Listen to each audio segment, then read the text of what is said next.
Time tonight, Jose Reyes arrives at Citi Field as a member of the opposition. He's a Marlin now, but Jose leaves behind 9 years of memories as a Met. Jose Reyes with his second home run of the night. Reyes with the diving stop. That was the club record all by himself. Hit hard. Reyes with an unbelievable stop. Reyes put on a show. What a play by Reyes. Jose Reyes, the 9th man to hit the cycle. He is simply amazing. Jose Reyes, the first man since 1999 to hit 3 home runs in a game. You're running out of adjectives now for Jose Reyes.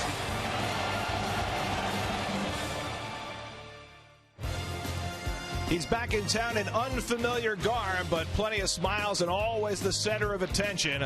Jose Reyes back to play his old team and renewing acquaintances with his teammates and with his former manager as the Mets and Marlins meet for the first time this year, and Reyes is center stage. At Citi Field in New York, the New York Mets play the Miami Marlins. Tuesday Night Baseball on SNY is brought to you by Citi.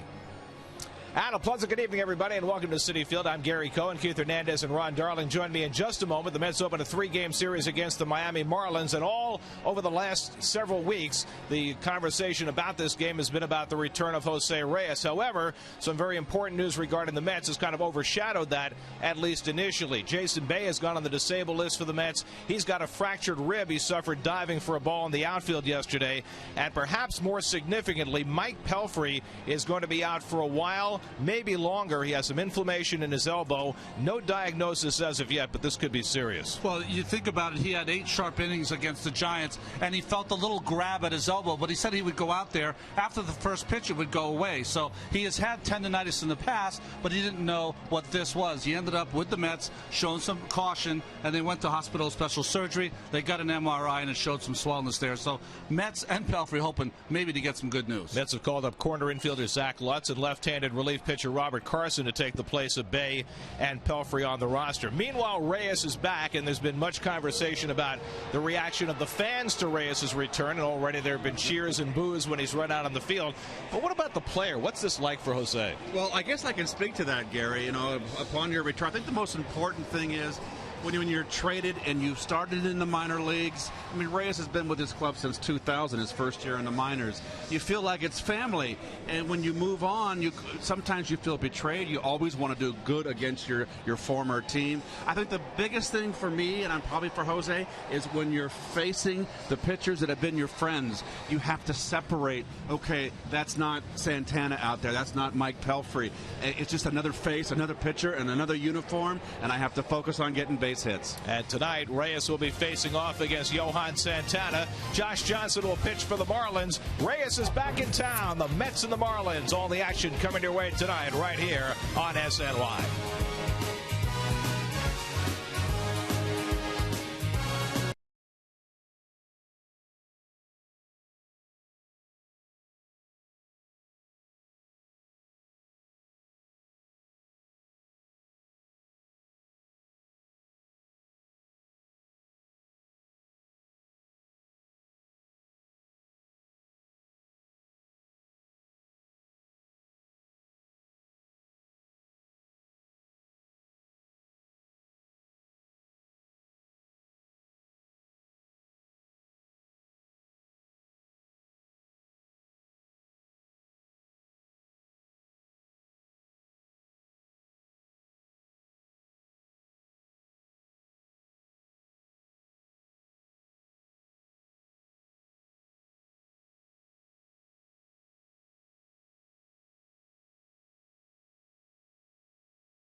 SNY is brought to you by Citi, proud sponsor of the New York Mets. By Topps, look for golden giveaway code cards and packs of Topps baseball cards. Then visit Topps.com/golden to unlock cards and win prizes. By Geico. By Cholula Hot Sauce, the flavorful hot sauce with the iconic wooden cap. And by Suzuki. The Mets and the Marlins meet for the first time this year. Johan Santana on a week's rest, trying to bounce back from his shortest ever start. First pitch coming right up.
Out on deck several minutes before first pitch, before the Mets have even taken the field. A few minutes ago, Kevin Burkhardt caught up with Jose Reyes and his running mate, Hanley Ramirez. What emotions are you feeling right now, Jose? I mean, it's been emotional for me so far, you know. I know it's still early in batting practice, but the fans, they still support me. It looks like you guys were having fun. I mean, they were cheering for you. They were busting on Hanley here. It looks like you guys were eating it up, though, here. You know, we just try to enjoy. But at the same time, we want to win tonight and go home with a win. Hanley, you enjoying this? I am, yeah. I'm following wherever he's going, I'm going. Good luck, guys. Thank you, mommy. Hanley apparently has gotten accustomed to hanging out with stars. He was with Jay-Z last night. Very nice. But, you know, it's been interesting to me over the last 10 or 15 minutes. Reyes running on the field for pregame warm-ups, and then they had the much-discussed in-stadium video tribute for him, and there were far more boos than I expected for Jose. Yeah, far more boos. I thought it would really be kind of not quite a love fest, but at least something close to that. But it's been interesting, the reaction so far. I'm a bit surprised. I thought there'd be a bigger crowd too, and I'm a bit surprised at the boos, but I thought there'd be a much larger crowd. Certainly that was the anticipation, that the return of Reyes would fill the building. That has not happened. I will say, though, when I went to Oakland, I played in front of some small crowds. You hear the boos more than the cheers in those small crowds. How about Cleveland? Meanwhile, Johan Santana has had a lot of the focus taken away from his start tonight by all the other stuff that has gone on. Reyes coming back, the injuries to Bay and Pelfrey, but it is essential for the Mets now, especially now with Pelfrey out, for Santana to rebound from that last start. There's the Ford starting lineup for the Marlins tonight. And what's the over-under on the number of times we say Florida rather than Miami tonight? That's probably about the same as the over-under on the times we call Giancarlo Stanton by his old name of Mike. There's Ozzie Guillen back from his 5-game suspension for his ill-timed and ill-advised comments. And the furor in South Florida about those seems to have died down. Now he needs to set about getting his Marlins to play better. They're just 7-8 to begin the season after all the preseason hype surrounding that club. Johan Santana gets the start today, coming off his roughest start of his career. He had never gone only an inning and a third against the Braves. Did not have his control in that game. It's going to be interesting to see how he rebounds and also how he pitches on a full week's rest.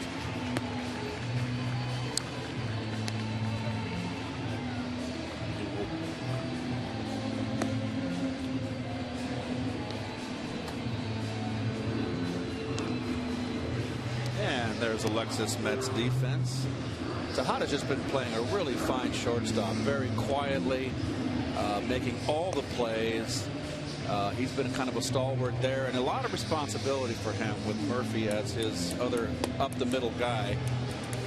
And Baxter's in left field today. Of course, Bay is hurt, so he gets another start out there. It'll be interesting to see how the Mets handle the left field situation over the coming days and weeks. The news that Sandy Alderson passed along today was that Andres Torres will play on rehab through the weekend and then might be able to join the Mets as early as Monday in Houston. Yeah, if nothing goes wrong, he will rejoin the team in Houston, as Gary said. And then we also saw before the game today Jordany Valdespin taking a lot of fly balls in left field. Asked Terry Collins about it. He said, don't be surprised if you see Valdespin playing in left. Valdespin just arrived yesterday for the second game of the doubleheader. So here comes Reyes, and let's hear the reaction as he comes to home plate.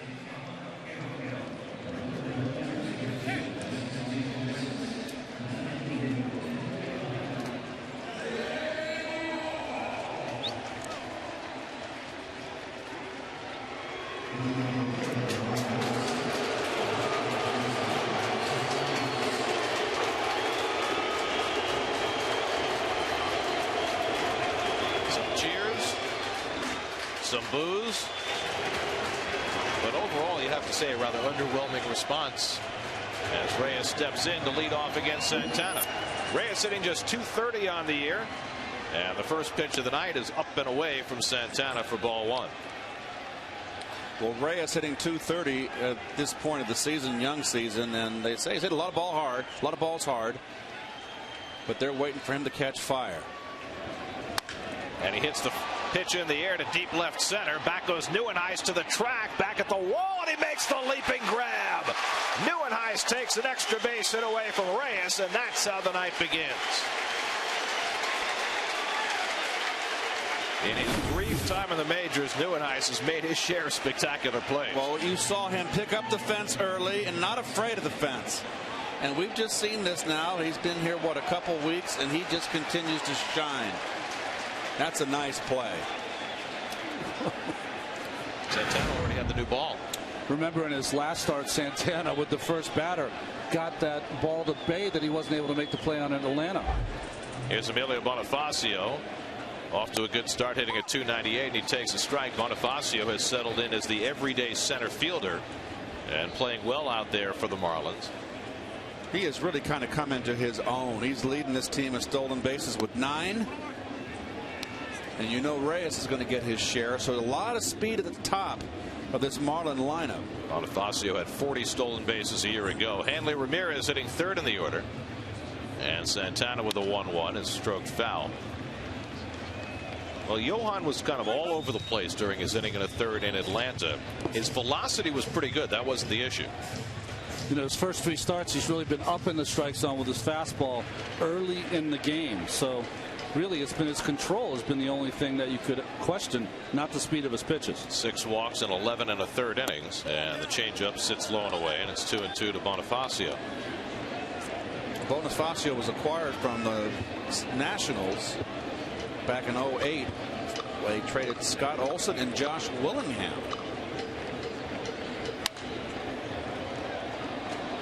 And he has really blossomed over the last year or so. Where has Scott Olson gone, for crying out loud? He's disappeared off the map. Josh Willingham is off to a fantastic start. He hasn't disappeared. Again, the 2-2 from Santana, and again a foul ball from Bonifacio.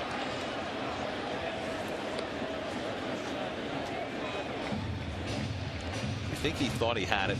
Reyes is just staring out at Nieuwenhuis, still trying to figure out how he caught that. Oh, that's the shorter fence, too. I still want to know how Santana had another baseball in his hand when Nieuwenhuis made the catch. Did that mean that Johan asked for a new one, thought the ball was out? 3-2 now to Bonifacio. That's a good question. I did not see that. When you mentioned that, I had missed it. I mean, you've had that sensation, right? Oh, yeah. As soon as it's over your head, you're asking the umpire for a new one. Well, it certainly would have been a dramatic way for Reyes to make his re-entry. It's more dramatic for the Mets with that catch. You bet.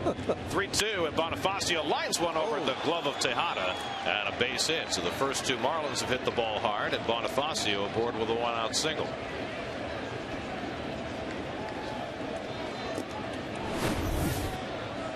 That's a bullet right there, just out of the reach of Tejada. You know what's interesting about that? Tejada has to play up 4 or 5 steps because of the speed of Bonifacio. You can't play all the way back where the grass meets the dirt. So 1 out and 1 on. Now Bonifacio, always a threat to run, with Hanley Ramirez at the plate. Hanley hitting at .263 after a miserable season, an injury-plagued year a year ago. 3 years removed from a National League batting title. And all has been sunshine and roses so far in the transition to third base. Although he has certainly struggled at that position at times, he appears to be at peace with it. Big lead for Bonifacio, and Ramirez takes a strike. They say that Ramirez has not been fielding his position, third base, wonderfully. He's just been kind of out of position relays wise, and as far as fielding throws, it's unfamiliar territory around third base. He's got a whole set of new fundies where he's got to be in the field and balls hitting down the line in the gap. It's our first fundies. Here's the 1-1, and that's it for a strike, 1 and 2. And important to note, they ran into a little bit of a buzzsaw up in Washington. They got rained out, but Washington pitching kind of slowed them down. Eduardo Perez, the hitting coach, son of Tony Perez, got much like what David Wright has done, got Hanley to lower his hands. There's Eduardo right there. Came in the middle of last year. Here's the 1-2, and it's fouled away. Hanley got real long with his swing after his National League batting championship season a couple years ago, and just had a disappointing year last year. Got real long. Bonifacio 9 for 9. Tied for the National League lead. He's got as much pure speed as anybody. Santana's 1-2, and the changeup in for a call, strike 3. Ramirez caught looking, doesn't like Dan Iasonia's call. First strikeout for Santana. Well, borderline knees, can't take it. That's 2 changeups on the black there by Santana. And I think you got to get that call if you're a pitcher. If you're Santana. I could just hear Ronnie saying if you didn't get that call, 10 cup back there. Looked more like a strike than the one Ike Davis got called out on last night. There's your umpiring crew. Dale Scott, the crew chief, with this unit, with Iasonia behind the plate, Miller and Buckner on the corners.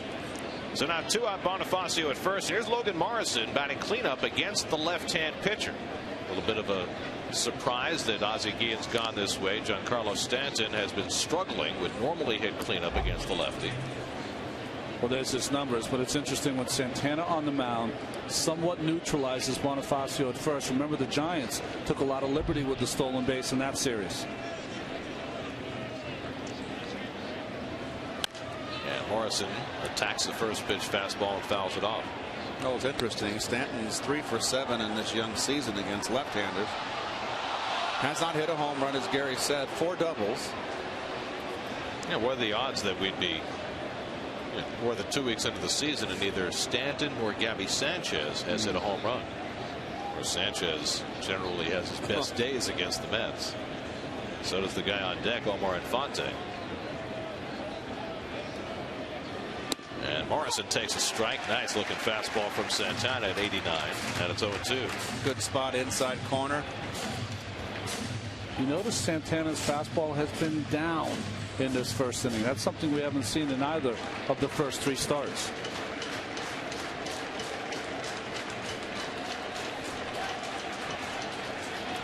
Now he's ahead on Morrison, 0-2. And the changeup in, call strike 3. Back-to-back strikeouts for Santana, both on the changeup, both were looking. Mets will come to bat against Josh Johnson when we come back.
All the other news today, we didn't mention that Ike Davis has been dropped to 6th in the batting order.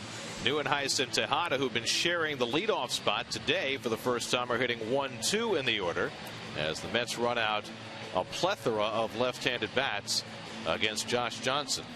Well, there's Mike Pelfrey, who is hoping that the news is not going to be the worst regarding his inflamed right elbow, as Neuenhuis takes a strike from Josh Johnson. Iasonia, the home plate umpire, has a big plate so far in 15 starts against the Mets in his career. Josh Johnson 8-1 with a 2.68.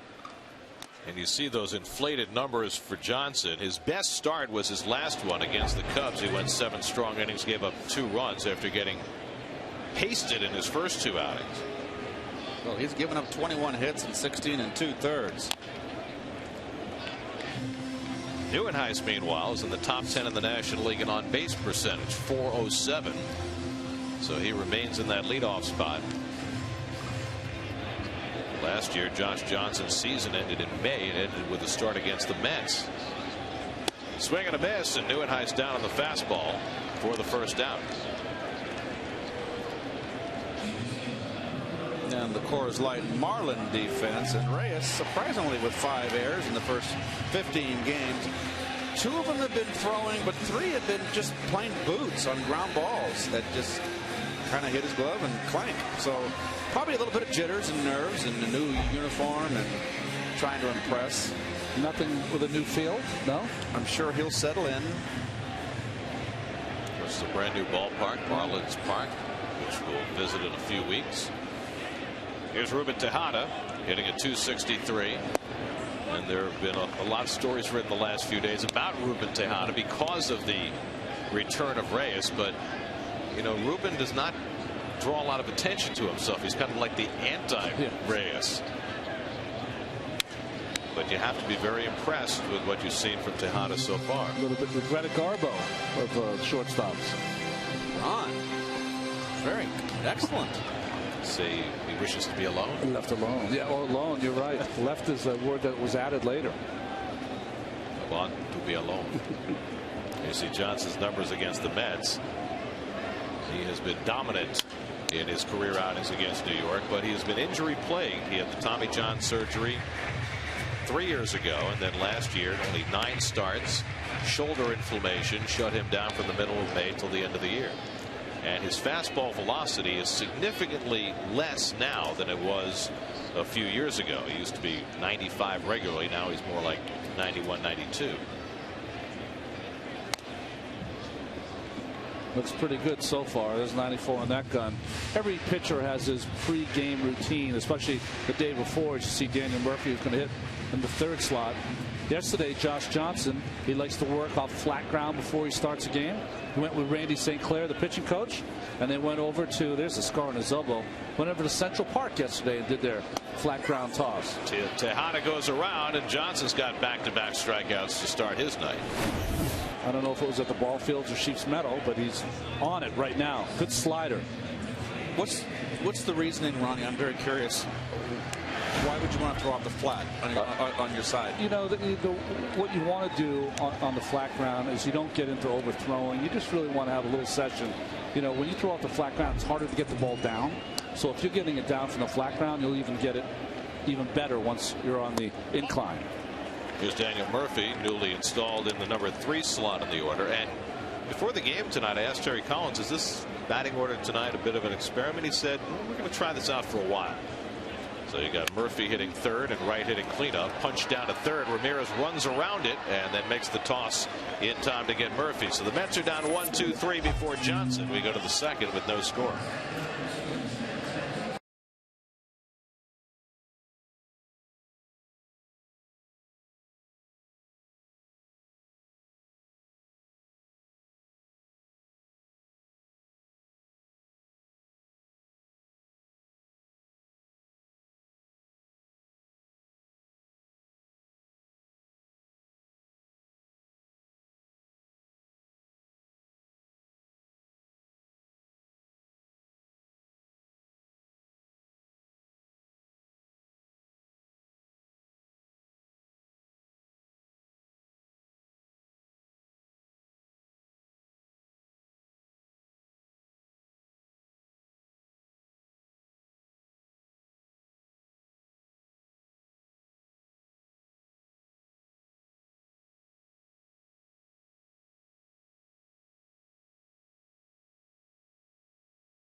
Pressing news regarding Mike Pelfrey, who goes on the disabled list for the first time in his career.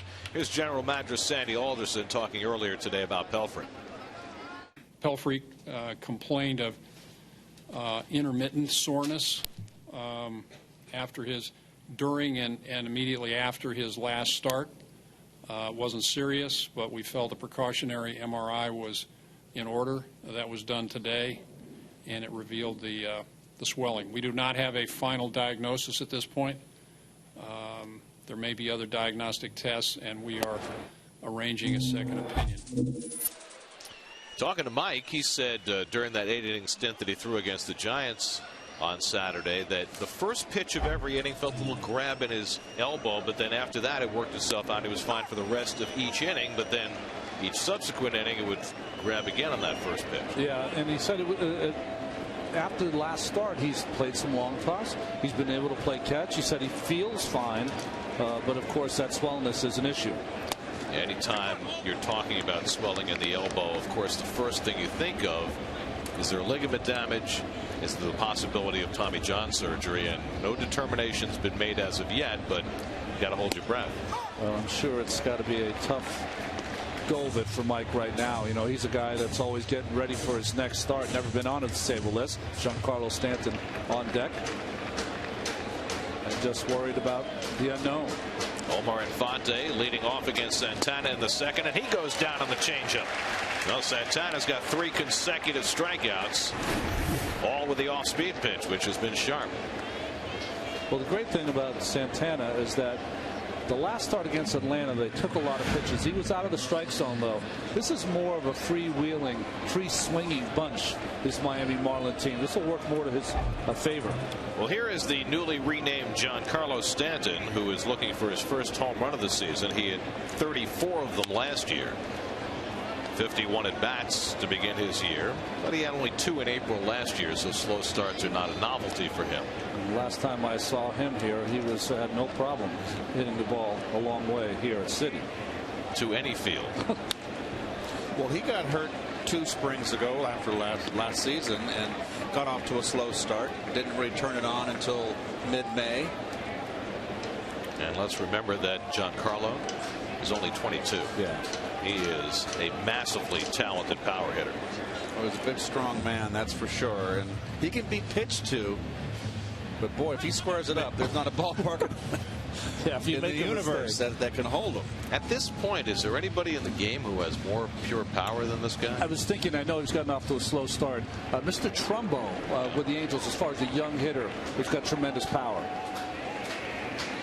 1-2 from Santana, and it's up and away with the fastball. I want to get back to Pelfrey for a moment because the news with Mike is distressing on 2 fronts. One, he has always been very durable. In fact, that's his greatest claim in his career, that he give you 200 innings, and Santana's now struck out 4 in a row as he gets Stanton for the second out. So that durability all of a sudden is in question. It was interesting. The spin on that ball from Santana was supposed to be a cutter slider down and in, but kind of just backed up and fooled Stanton. And then the other piece about Pelfrey is he's pitching great. Yeah. He retooled his delivery, and he's given the Mets 3 solid starts in a row, albeit without a win. Here's Gabby Sanchez with 2 out. So, they say you never get hurt when you're in a slump. It's very distressing. Yeah, I remember, I think I was saying to both of you guys that, boy, I think Pelfrey is the light's gone on for him. I think he's going to have a big year. David Wright backs up, tough hop. He stays with it and throws out Sanchez. Outstanding play by David Wright to handle the bad hop and get the out to end the inning. Well, it is an up hop, and more impressive, the strong arm. Nice throw. And the Mets actually retire Gabby Sanchez. 1-2-3 inning, no score.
David Wright leads off the home second inning against Josh Johnson.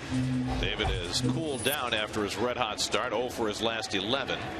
Still second in the National League with that .375 average, and second in on-base percentage as well. Josh Johnson dots the outside corner for strike one. It'll be Wright, Duda, and Davis for the Mets in the second. And a ground ball for Infante to slide over and grab. One out. Well, that's two batters in a row that Johnson has jammed. You've got Murph the end of the first inning. And there's nothing wrong. They make a pitch inside and you get jammed, so what? It happens. David got beat in. I'd rather have him staying in than pulling off. So one out and nobody on. Now Lucas Duda. Duda just 3 for his last 19. Middle of the Mets batting order has been a concern, really, from even during their 4-0 start. They just have not been getting consistent production, and so Terry retooling his batting order a little bit tonight to try and get something going. You know what I liked about Lucas? He had a couple of walks, Gary and Keith. You know, sometimes that's better than swinging out of the pitches out of the strike zone. Walked 3 times in the first game of the doubleheader last night. They've been pitching him upstairs, and he's a classic left-hand hitter. And he's been getting a lot of pitches up and in. He's going to have to learn to lay off that pitch. That is his spot. That it is his weakness. So there it is right there. Bell tying up inside corner. Either he's going to have to learn to look in there to keep a pitcher honest, or if you're going up the middle, you've got to take that pitch. Yeah, that's not a strike either. Umpires in today's game, and they may not call it. Yeah. Johnson trying to backdoor him and miss. 2-2. You know, a lot's been said about Ike right there with the 20 strikeouts, but Lucas has got 16 himself.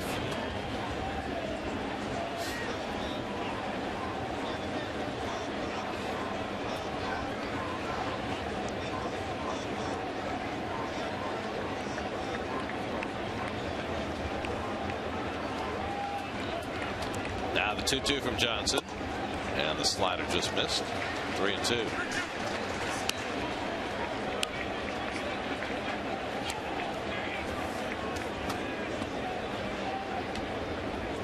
Johnson now 28 years old, trying to stay healthy for a full year, and what a pitch to get Duda coming right at him with a cutter for his 3rd strikeout.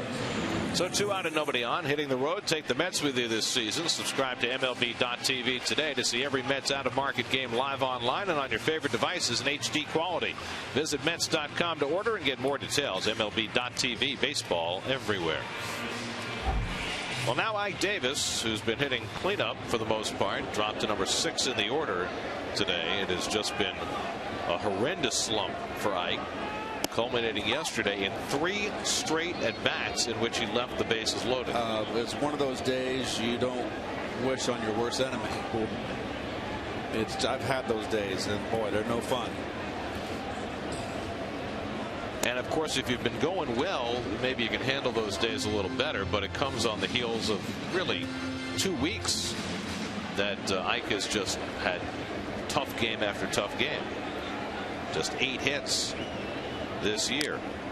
See how he's out in front and he's just all expended. There's nothing left.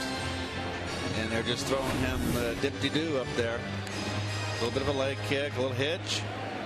But you see, he's just got no rhythm at all.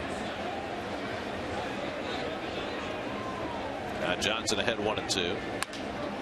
And Davis pops it foul. Ramirez into foul ground for a look, but that's beyond his reach. Is that what you hitters mean when you're saying you need to sit back as opposed to leaning forward? Yeah, well, I was taught by my father to have your feet, the weight of your feet on the length of your feet on your inner sole, on your arch. Okay. So when you stride, you're kind of at an angle, and that prevents you from leaning forward and lunging. It's like a break. It's like exactly. They're both like stabilizers, really. Strike 3 called. Johnson got looking at the slider. 4 strikeouts in the first 2 innings for Johnson. Another rough at bat for Ike. No score.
Brought to you by Citi, proud sponsor of the New York Mets.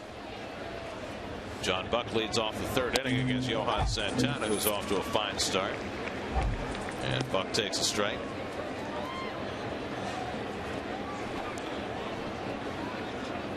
Buck is hitting .220 on the year. One home run. Last year it didn't take him long to get one home run. It was a grand slam. Opening day against Pelfrey down in Miami. And he hit it. We weren't sure it was going to be a home run, but it really carried to right center that evening. Well, it's a long poke at the Marlins' old park to right center. It's a longer poke now. That place is massive. It's going to be very interesting to get in there and watch a few games in the ballpark, but just watching on TV. A lot of fly balls have gone to die early on. Swing and a miss, and Santana rolling up the strikeouts first time through the batting order. High fastball to get Buck for his fifth. We're working on a week's rest. He has got a live arm so far, and he has been keeping that ball down early in the count and then elevating it here right by Buck. Johan has struck out as many as 8 in the game this year. His career high is 17. He may never approach that again. Here's Josh Johnson.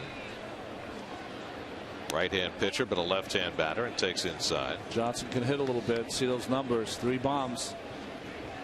He's a big guy. Yes.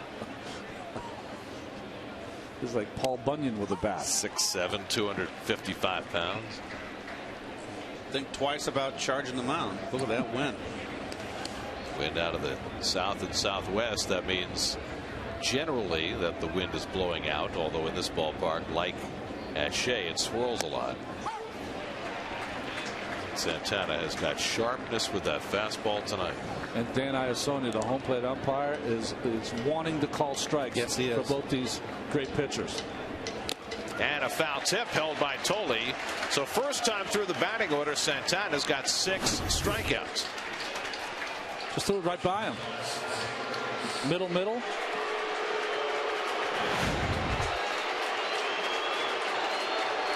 There's your Mets pocket schedule. You can listen to every Mets game on Sports Radio 66 WFAN.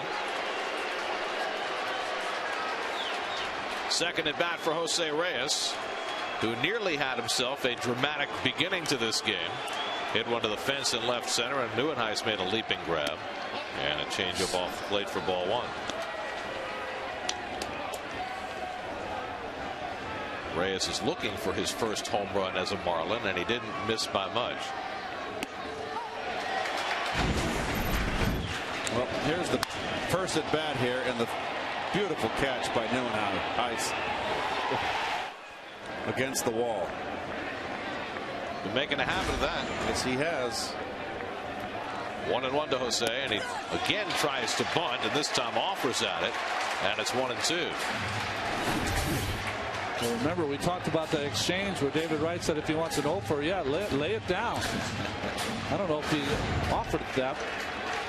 Of course, his last at bat here at Citi Field before tonight was a bunt.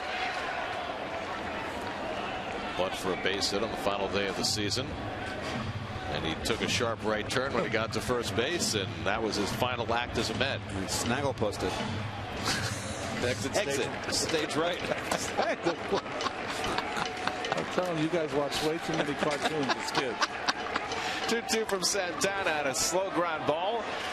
Tejada comes in and throws out his counterpart to end the inning. 8 straight retired by Santana. He's fan 6. We got a pitcher's duel going at Citi Field.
NY Super Slow Motion is brought to you by your Mercedes-Benz Tri-State dealers. Visit them on the web at searchmercedes.com. We've already had a couple of fine super slow-mo plays tonight by Nieuwenhuis and Murphy, and Santana's done virtually the rest all by himself. Mike Baxter leads off in the home third inning. Baxter getting the call tonight in left field. Got his first start of the year in the first game of the doubleheader yesterday and had an RBI double.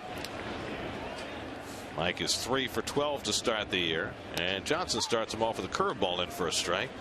Johnson's retired the first 6 on 4 strikeouts and 2 ground balls, so it's been a strikeout festival in the first 3 innings. 10 already between Johnson and Santana. Well, we've had 2 pitchers in a row here, the aces. Lincecum last night in the first game of the doubleheader, yesterday afternoon, and now Josh Johnson, both coming in struggling. But Johnson looks really fine-tuned, where Lincecum I thought was very erratic. Ronnie. He had a lot of strikeouts, so it kind of made up for some of the bad pitching. 3-2 on everyone. Just not throwing his fastball enough. Become a breaking ball pitcher.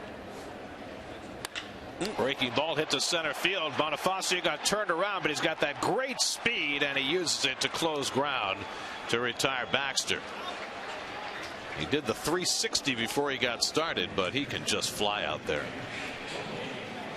You know, I was talking about before, the first 2 starts, Johnson did not do this.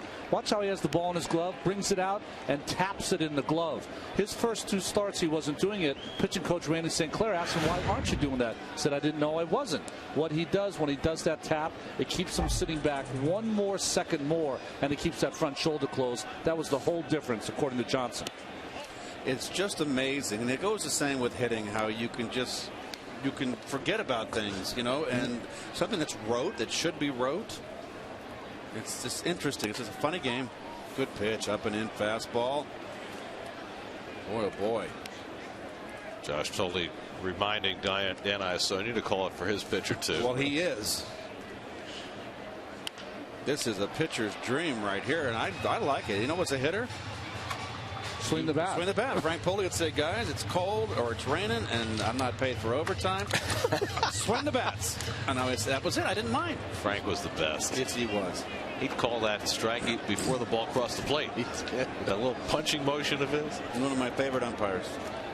1-2 to Tolley with Santana on deck. There's a lot of good ones in the National League back then. What's your Ronnie? Good human beings too. You know, like being around them.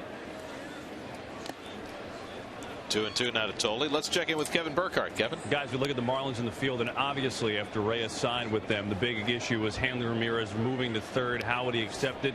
You know, most said that he was going to be okay, and then there were reports that said he was not okay. Well, ever since really spring training, he's been more than okay, and Tolley going to find the seam, and it goes all the way to the wall as Morrison missed it.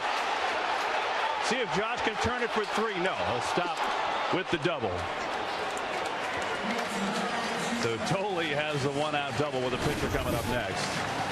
But just finishing the story, you know, I talked to Ozzie Guillen today and asked him about that dynamic. He said, honestly, Ramirez has been better at third base than I thought. And I think the thing is, he's liked it more than he's thought there. You know, and he credited a lot to Reyes. Said, you know, I said something a little bit to him early on, and then listen, hey, you're a big guy. You're going to have to move there in a couple of years anyway. This will really help your career. But he said when Reyes got here, really, you know, there was a couple things. First of all, the friendship. He really pushed him. And I think that competition has also helped that situation, guys. So here's Santana. Mets with their first base runner of the night. Tolley at second and 1 out, and Santana takes low and away.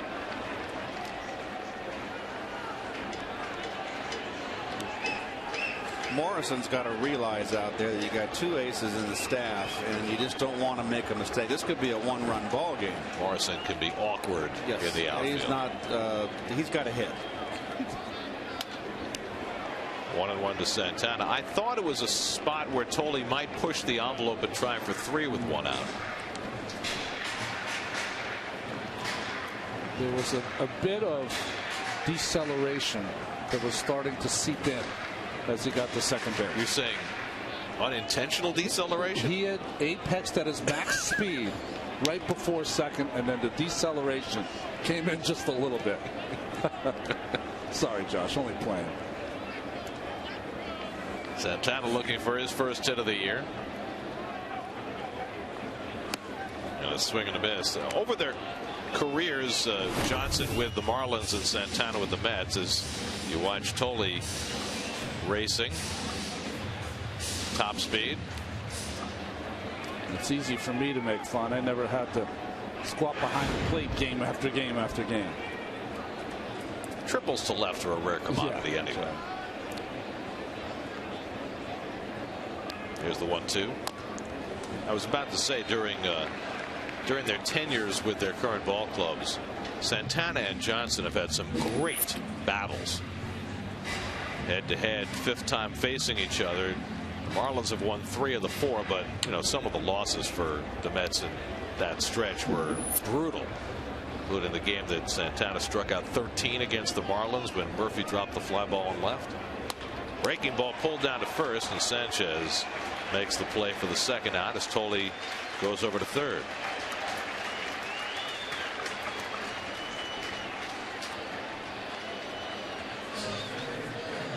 So now Kirk Nieuwenhuis will try and get the first run of the game home.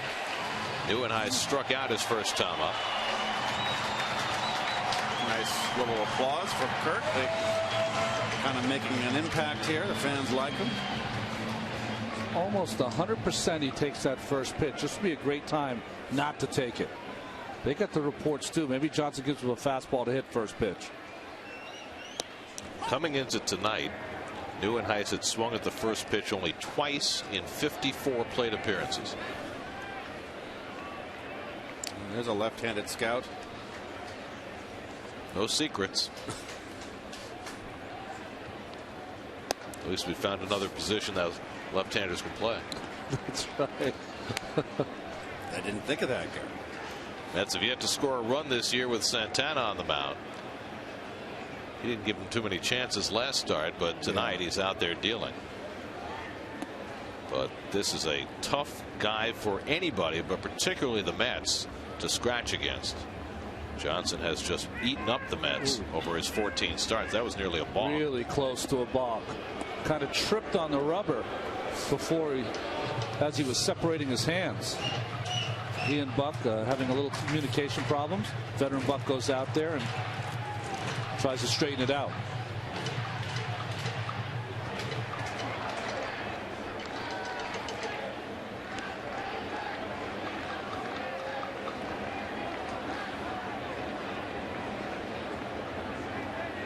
One and one to Nieuwenhuis, and Kirk takes a strike on the inside, and it's 1-2.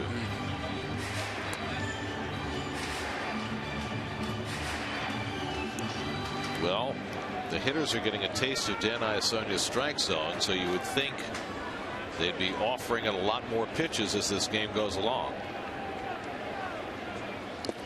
Tries to hold. Did he go? Nope. No swing. C.B. Buckner quickly with the call down at third, and it's 2-2. Nice block by Buck. This is a hard slider in the dirt. Runner on third. Close.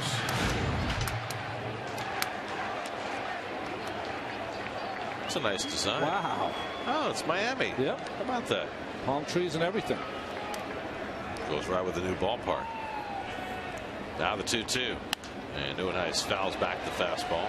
Well, I tell you what, Johnson looks spot on. What's impressed me, Ronnie, is, you know me, I always feel the pitcher has to establish inside, and he is getting that fastball inside up and into left-handers. It's mustard on it. Oh, man. When he's healthy, he is one of the legitimate aces in baseball. 48 wins, 25 losses in his career. His first 2 starts of the season, he was anything but an ace, but he's rounding into form. Swing and a miss, and he gets Nieuwenhuis to end the inning. 5 strikeouts for Johnson over the first 3. No score as we head to the 4th.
Question for tonight. Before Jose Reyes, who was the last player to switch teams in the offseason after winning a batting title.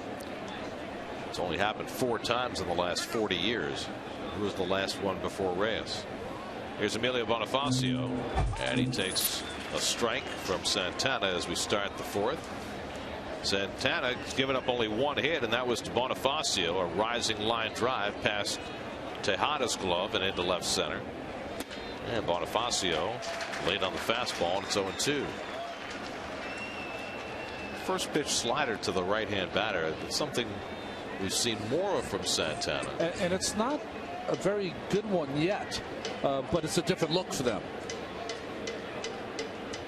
I mean, it used to be you could take that slider out of the equation if you were a right-hand batter. Now he's thrown 2 of the first 3 pitches to Bonifacio. That was his best one right there. He's trying to take that ball, start it in the middle, and land it on their back foot.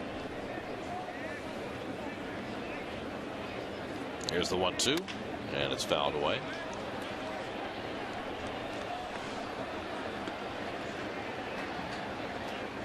Handler Ramirez on deck, and then Logan Morrison for the Marlins in the 4th. Florida's had trouble scoring runs early in the season, with Stanton not hitting home runs and Reyes not getting on base a whole lot. You have to figure that this is going to be a better offense as the season goes along. Ozzie Guillen's team averaging just 3.8 runs per game in the bottom half of the National League in runs scored. Of course, they're going to be playing in a much better pitcher's ballpark now. Here's the 2-2. Swing and a miss. A great changeup by Santana for his 7th strikeout of the night. As good as it gets. Big motion, and then just a parachute on the back of that ball. Just stops getting there. You notice the velocity on the changeup is way down tonight? Yeah, he's about 78, 77 on it now, which gets him that 10 to 12 mile an hour difference. It's what you need. And he's getting a little sinking action on it, too. Well, Johan has retired 9 in a row and struck out 7 of the 9. Now 1 out and nobody on. Here's Hanley Ramirez, who took a call 3rd strike his first time up. Hanley's never had much luck against Santana, just 3 hits in 22 career at bats. Santana's pitched him one way so far, everything away.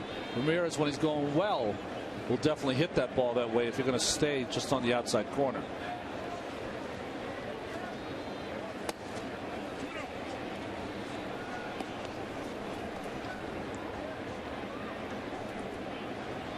Hanley looks a little slimmer this year, doesn't he? He does. He looks in good shape. Yep. He's got the pine tar in that helmet already. Well, just following Reyes around on a daily basis, that'll cause you to lose weight. It's like having a young child, right? Exactly right. I'm trying to figure if I like this uniform yet. I like the black ones. Yeah. Some of the other combinations they have are a little different. Well, it's very colorful, of course, with the emblem Miami, and the number. It's is that red or orange? Orange. Yeah. And but the black with the black belt with the gray pants looks nice. I like that. I like the Marlin. Coming out on the that's end. cool. I like that. It's just 1 or 2 colors too many. It's like the old Astros. Oh. Was that a horrendous uniform or what? The Technicolor Astros. Oh gosh! Did you see they rolled out the Astros rolled out their retro Colt 45 jerseys? I like that one. The smoking gun with the revolver. Well, I was thinking though they could go like the Orioles do with the Oriole hat, the Oriole on the hat. They could do that with the Marlin, right? Ooh, that would look good. Like the a real fish or like Billy? Well, because the Orioles have gone back and forth between the cartoon bird and the ornithologically correct Oriole. I like the correct version. See, I think they're back with the cartoon this year, aren't they? The Orioles? Yes, they are. Greg Dobbs. Of course, they've got the home run machine down in Miami with the flying Marlins. 3-2 from Santana, and it's ball 4 as Ramirez lays off that changeup. First walk given up by Johan after he retired 9 in a row. Well, before the season began, we sat down and put together some keys for each team in the National League East, and these are the ones we came up with. Ramirez and his adjustment to third. Heath Bell, big signing in the offseason. And Josh Johnson trying to come back from injury. Giancarlo Stanton, who was hurt during spring training. Well, Heath Bell had a couple of tough outings in the beginning, but has righted the ship. Josh Johnson can't get any better than he has been for the first 3 innings tonight. Stanton still waiting to show his power. Here's Logan Morrison with 1 out and 1 on, and he waves at that changeup, and it's 0-1. Morrison went down looking his first time up. Morrison had himself a fascinating year last year, including a brief trip to the minor leagues.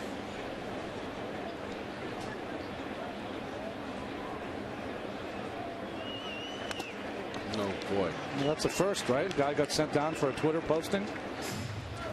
Well, now there were other things. Now it seems that you know, half the major leaguers are tweeting, but Logan Morrison was on the cutting edge of the Twitter revolution. Are they really tweeting, or they got someone tweeting for them? No.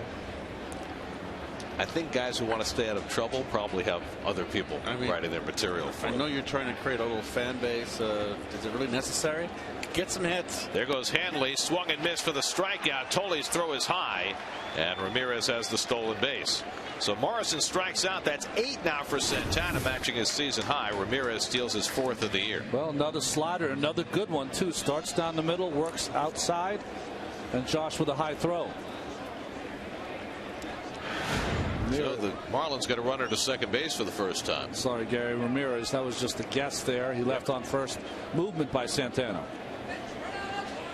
So now Omar Infante steps in. Infante missed the last week or so with a groin injury. This is his first time back in the lineup since last Tuesday. He was off to a rollicking start, hitting for a lot more power than he ever has before. Infante is 3 for 9 on the season against left-handers. All 3 hits, home runs. Who would have thought that from Infante? Well, they've changed his batting stance a little bit, brought his feet closer together. He's standing a little more upright. He was always spread. He and Martin Prado, when he was with the Braves, had the same kind of hitting style, and he's changed it just enough. Pigeon-toed there with that front foot.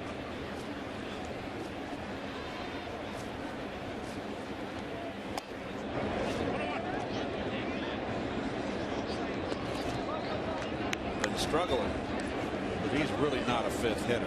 Kind of similar to what has happened with the Mets with Duda and Davis, right? Right. I mean, he's really going to be put down in the order. I mean, he's such a, with Bonifacio coming into his own, you got to have him at the top of the order. I guess Infante eventually is going to be hitting in that 7th spot in the order. Punch to the right side. Murphy closes ground and throws out Infante to end the inning. So Santana with 4 brilliant innings under his belt, still no score.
A lovely montage of taxi cabs. Doesn't it just... Oh, there's our old friend Pete Flynn, driver of Beetles, mower of grass. He's done it all.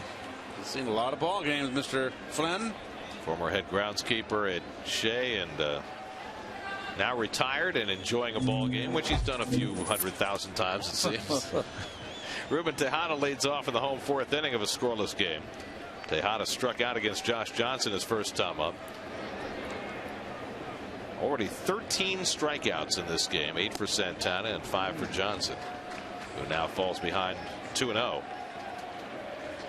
You know, I say no work in the count here. You might only get a fastball right. here, 2-0. Swing the bat. Let it fly. Get a fastball. You like it.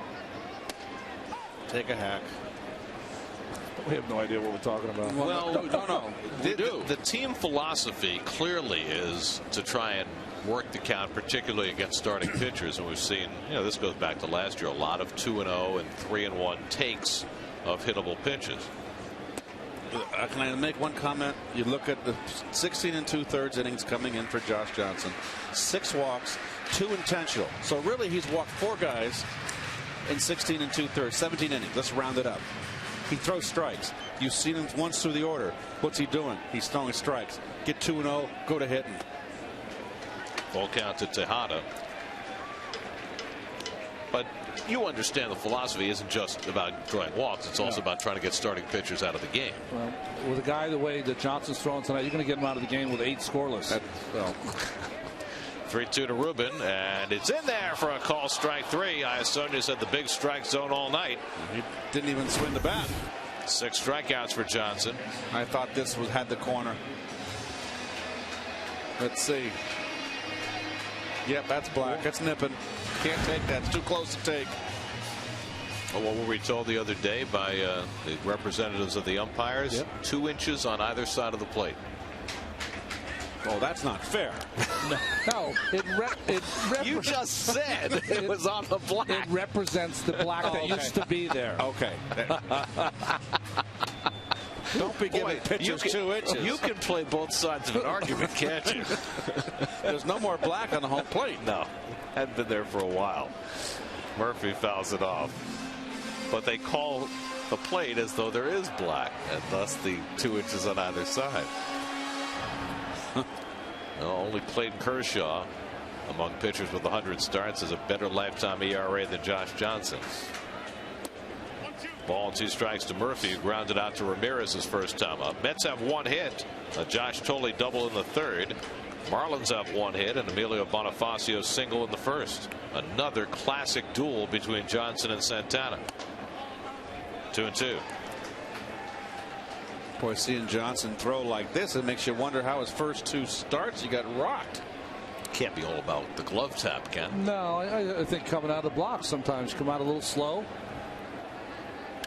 Well, also, we were talking about Ike Davis missing all that time last year and trying to get back into a groove. Same thing with Johnson. Exactly. He missed 4.5 months last year. This season ended about I think the same week that Ike Davis's did. 2-2 to Murphy. And he just managed to get a piece of that slider. How? Gee. This ball almost hits him in the belly button. That is emergency right there. He's got some of the best emergency hacks in the game. Yes, he does. And Murph with another one. This time it cost him a bat.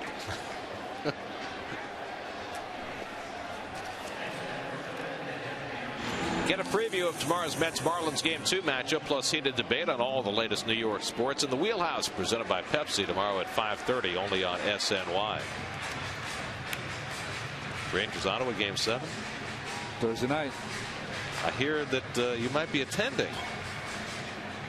Yes. I'm definitely going to go with my son. We have the night off. I know you guys work in the afternoon game, so I'm going to try to take advantage of it. Murphy hits a shot past Infante for a base hit. So Murphy able to extend the at bat with 2 incredible foul balls off unhittable pitches. And then he has the Mets' second hit. Well, I'll say one thing for Murphy. He's incredibly disciplined. overmatched 2 straight pitches with 2 strikes, but it doesn't seem to faze him. He still stays aggressive and hits a mistake there on the hanging slider. So 1 out and 1 on, and now David Wright. David has gone 4 games without an RBI, so he's still tied with Darryl Strawberry for the career mark, 733. By the way, of those 733 RBIs Wright has as a Met, 123 of them were driving in Reyes. Wow. Ooh, boy. The first squeeze right there. That was a strike.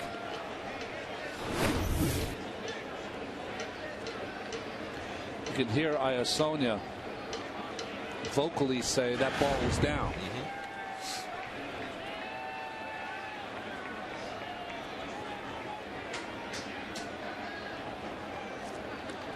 Murphy diving back. The 123 times Wright drove in Reyes is the second highest total of one Met driving in another. The higher total also includes Reyes. Carlos Beltran drove in Reyes 152 times. Wow. Murphy at first and 1 out. And Wright takes the slider for a strike. 1-1. The only other tandem of one Met driving in another over 100 times, Mookie Wilson, driven in 103 times by Keith. Really? Yep. Shots. I love Mookie. He got on base for me. And he loved you because you brought him around. Well, I was thinking Beltran with Reyes 152.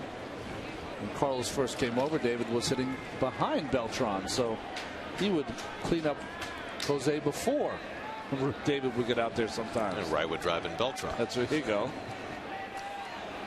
1-1 from Johnson. Center field. Bonifacio is going to have to play it on a hop. Murphy pulls in at second. And so back-to-back hits for Murphy and Wright. Put 2 aboard for Lucas Duda. Well, got hurt on another breaking ball here. And that one just stayed a little flat. Good hitting by David. Good location. But it was a flat slider. Didn't get on top. But David, nice contact right there on it. First hit for Wright after an 0 for 12 stretch. And the Mets have their 3rd hit against Johnson. So a scoring opportunity. Lucas Duda coming up. Duda struck out his first time up.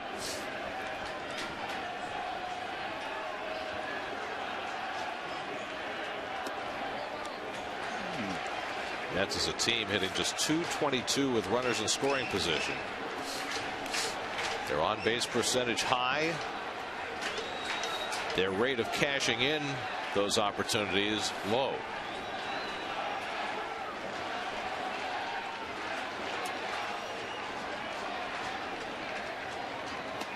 And now Johnson falls behind Duda 2-0. So a couple of times in this inning now, Johnson falling behind in the count. There you see the numbers with runners in scoring position. Against good pitchers, you have to identify this moment. You have to cash in here. And that might mean swinging 2-0. Please. And Duda had half a mind, and so half swings it. And Buck throws him out as the runners advance to second and third. Well, I tell you what, a 2-0 changeup. It's easy to sit up here and go, gosh, darn, that's not a pitch to hit, but it's such a good change. Got him out in front. It's interesting about pitching. Probably wanted that down on the knees. He missed it right over the middle, and it probably caused Lucas to swing or half swing at that. So 2 in scoring position with 2 out. Ike Davis coming up. Ike took a call third strike his first time up.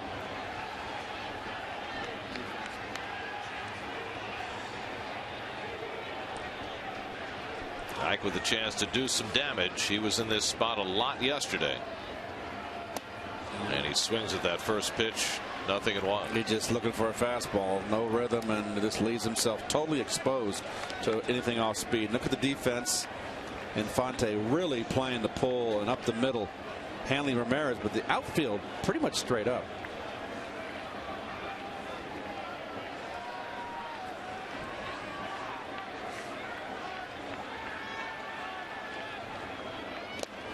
And it gets behind Buck. Here comes Murphy. The toss by Buck is in time. He got him. Murphy thought for sure he had beat the play, and it certainly looked that way from here. Oh, boy. Dan Iasone with the call, but it did not appear to be the right one. Let's look again. He's in. What do you think? Terry Collins incredulous. It could have been the first run of the game as that ball just got a few feet behind Buck. Murphy aggressively trying to come home. He tagged him on his hip. Usually when you tag him on the hip, the leg is in first. He got it. Awfully close. Awfully close.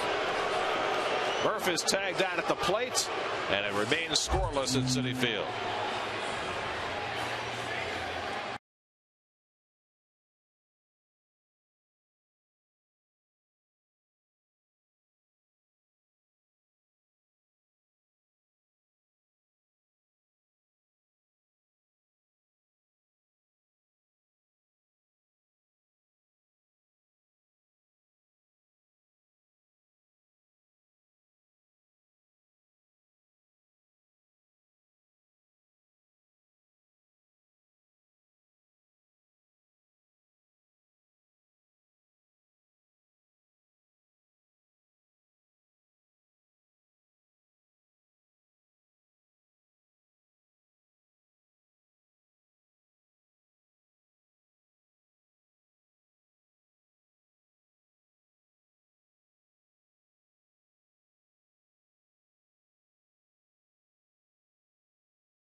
Giancarlo Stanton leading off the 5th inning against Johan Santana.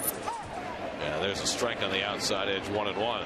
Stanton struck out his first time up, one of 8 strikeouts for Santana over the first 4 innings. Mets came so close to getting a run on the board in that bottom of the 4th. Ball getting behind John Buck, who tossed to Josh Johnson, and hey, you know what? He's out. Good. Coors Light freeze cam indicates that Murphy might have been out. Very close play, and Murph and Terry Collins argued, but to no avail, and a liner right to Murphy. Played perfectly against Stanton for the first out. So we stand corrected, Mr. Iasone. He was closer. You know, it's interesting. We were talking about it in between innings. When I first saw that live, you said, boy, there's no way Murph had to get in easily. And you've seen the replays, and it was not easily. Very, very close. Well, it was a very aggressive play by Murphy because the ball was not that far behind Buck. But when you consider Ike Davis's struggles right now, I think it's a move he had to make. I think it was a good play, right, Keith? And you got a good jump. He's aggressive. And I tell you what, John Buck made a heck of a play. A nice feed. Gabby Sanchez takes inside, 2-0.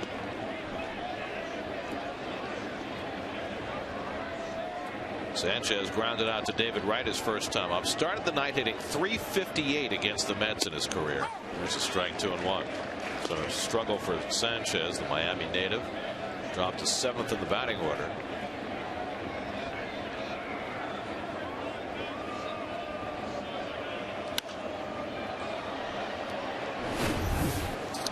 Well, here's the play again that ended the last inning. And it's all about John Buck. Going back, if he makes a high feed, he's safe. That's a great recovery. Look at these off balance and made a perfect underhand feed. Heck of a play. And Iasone could have called that either way. Yep. Strike 3 called. Santana picks off the inside corner. Strikeout number 9 for Santana. But he's been trying to go inside and spot that fastball all game. Finally gets it in there on the black. Ball cutting across the plate. Does he catch the front, Keith? Oh boy. Nope. That's 4 inches off the black. Wah. Not fair. 2 out and nobody on. Here's Buck, who struck out his first time up. Well, coming back from the shortest outing of his career, Santana has been marvelous.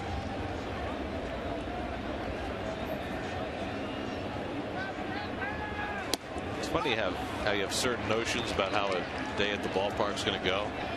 Arrived here today thinking the story would be Reyes. Then the story became Pelfrey. Then the game starts and the story is Santana.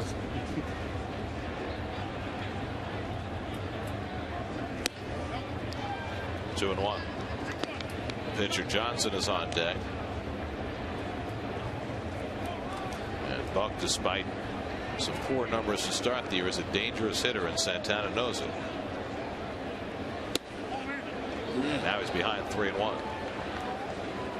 Johan has walked 1 and struck out 9. Would be an awful time for a 3-1 change. Coming back in though. And he walked him. So a 2-out walk to Buck. Second walk given up by Santana. And now Johnson will bat. Johnson struck out his first time up.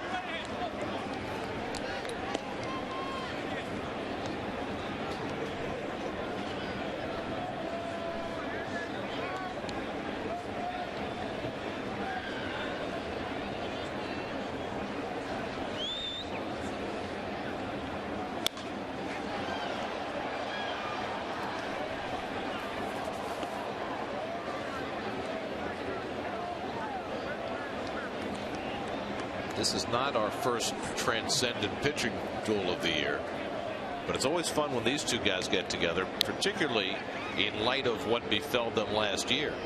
Santana didn't pitch at all last year. Johnson had his season shut down in the middle of May, but both look like their old ace selves tonight.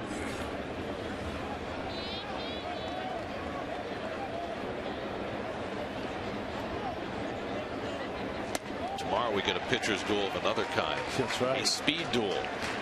Mark Burley, the fastest worker in the game, goes for the Marlins. And Ari Dickey, he told me tonight he can work as fast as Burley. Goes for the Mets.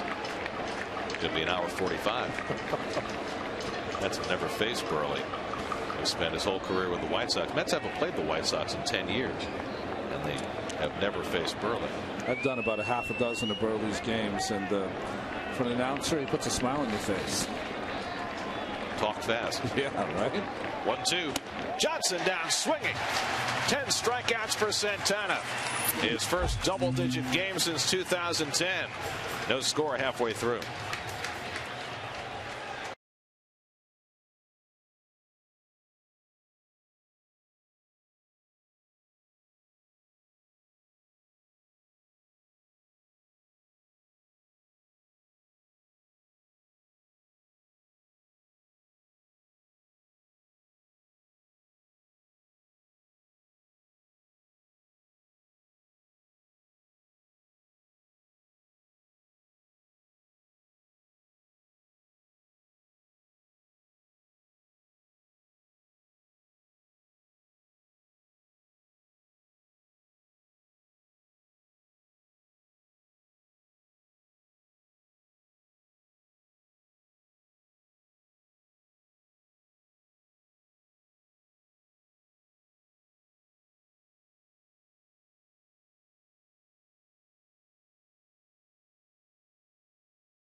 Well, tonight the reception for Jose Reyes was decidedly mixed.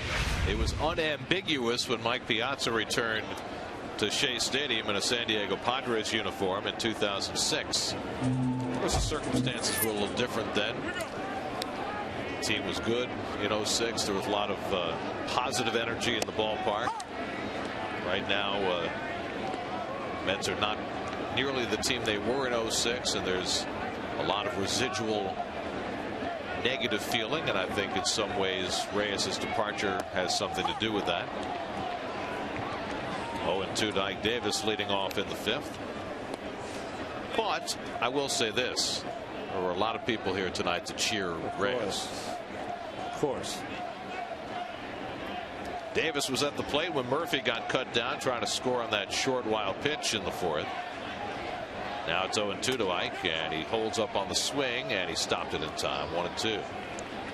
Ike has that ability to, once he stops the swing, he kind of holds the bat there to show the umpire, hey, I didn't go.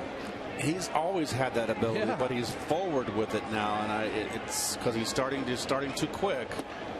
Ooh, I just missed. They're up and in right now out of the strike zone.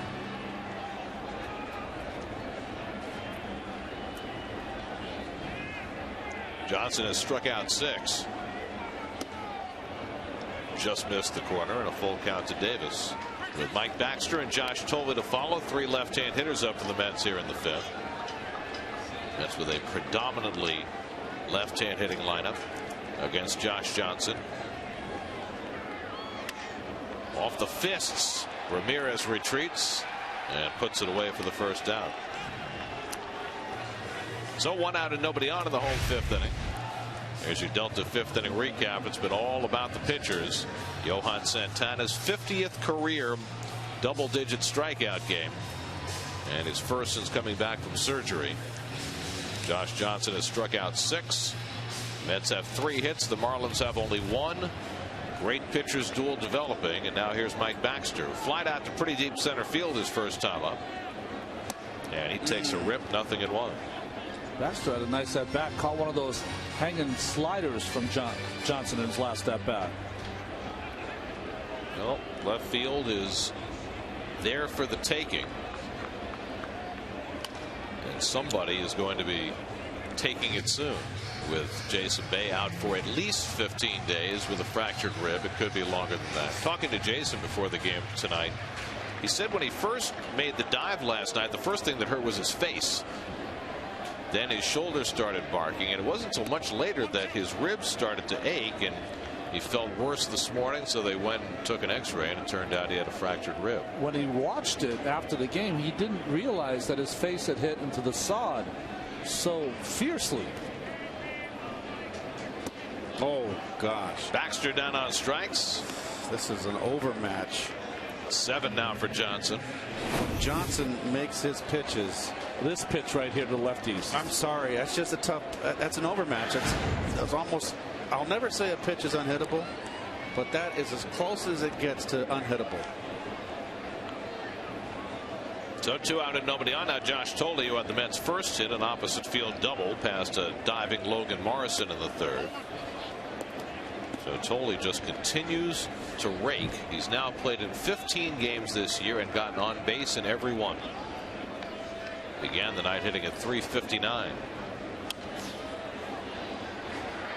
Well, this was last night when Jason Bay made this effort to catch that ball that fell out of his glove and did that face plant off the bat of Gregor Blanco, but Jason was still able to keep a sense of humor. He described that face plant as what, Gary? He said it was rather lawn dartish. Oh, mom coming home with grass stains on the knees. Toley hits one out to Reyes at shortstop. First chance for Jose tonight. He handles it cleanly, and the Mets are down 1-2-3. 5 in the books now. Santana, Johnson, no score.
the best bid for a run in this pitcher's duel came the first batter of the game when Reyes sent that shot back to the wall that Kirk Neuenhuis made a leaping catch on. Since then, the pitchers have been in complete command. Reyes is third at bat. And Santana misses badly, a ball and a strike. Well, two bunters up here leading off, Reyes and Bonifacio, and you can see the right side of the Met infield. You see Ike has to play in because a left-hander follows through on the third base side of the rubber, and Murph has to shorten up, tighten up. The great equalizer for the Mets is 57 might be one of the better athletes on the field.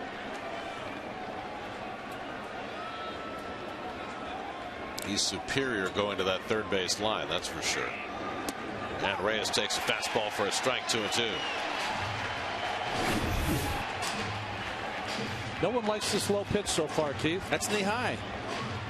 Jose, one of the few players on either side who has not struck out tonight. Santana struck out 10. Hit in the air to pretty well to right center, and over goes Duda to put it away for the first out. So Reyes flies out, 1 out. Santana will take on Bonifacio. Let's check in with Kevin.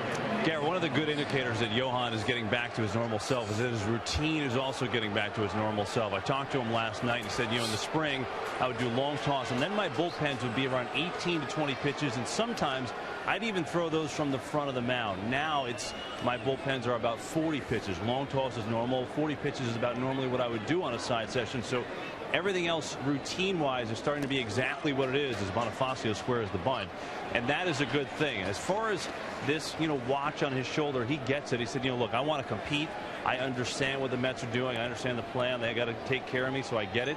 But there's going to be a point where I feel like I'm raring to go, and then I'm not going to want to come out of the game. But he gets it right now. He's kind of fighting that will to compete, but also understanding when Terry takes him out, guys. Well, he is at his dominant best tonight as Bonifacio takes a strike. Hey, Kevin, how is the wind down there on the field? It's non-existent right now. I mean, it was a little windy earlier in the game, but it's not a factor. So interesting because those flags are rippling, and yet inside the bowl of the ballpark, not an impact. 0-2. In there, strike 3 call. Number 11 for Johan Santana. Going inside with 2 strikes, this time through the order. Well, it has been a generous strike zone all night, but it doesn't appear as though the hitters on either side have made an adjustment. No, he's painting their wagon, as we used to say. That's right. Santana's career high is 17. His high as a Met is 13. That's that game he pitched against Josh Johnson back in 09. And Ramirez takes a strike. Hanley has taken the call third strike. Then he walked and stole a base in the 4th. Santana has walked 2. The only hit was Bonifacio, a single pass shortstop in the 1st.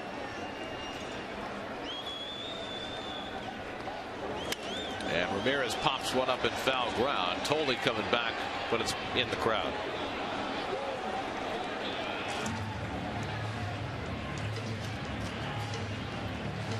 They've done it 2 different ways, haven't they? Santana has been 0-2, 1-2 on almost every single hitter, and Johnson has kind of got ahead, but the Mets hitters have gotten back into the count, but then he's put them away. 90 pitches. If Johan wants another inning, he's going to have to make quick work of Ramirez here. 2 straight fastballs in. I just can't think he'd do 3 in a row.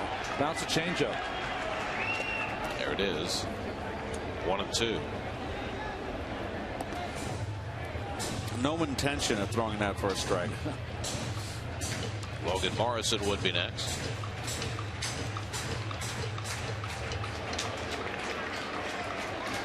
Another change. Oh, popped up. Told it again back for a look, but that's well back into the crowd. He got away with one there. That's one of the rare mistakes he's made. That was an up and over the middle change. You know, for good pitchers, Keith, strikeout pitchers like Santana and Johnson, sometimes the control out of the strike zone once they get ahead is just as important, and this one left up, like you said.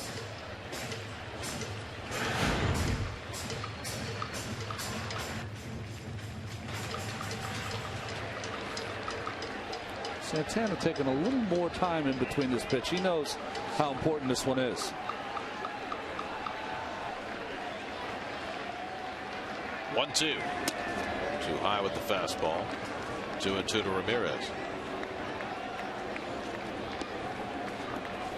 Fastball up. You always think it's going to go change up away. I think he's going to try to dart him inside. Get a call third.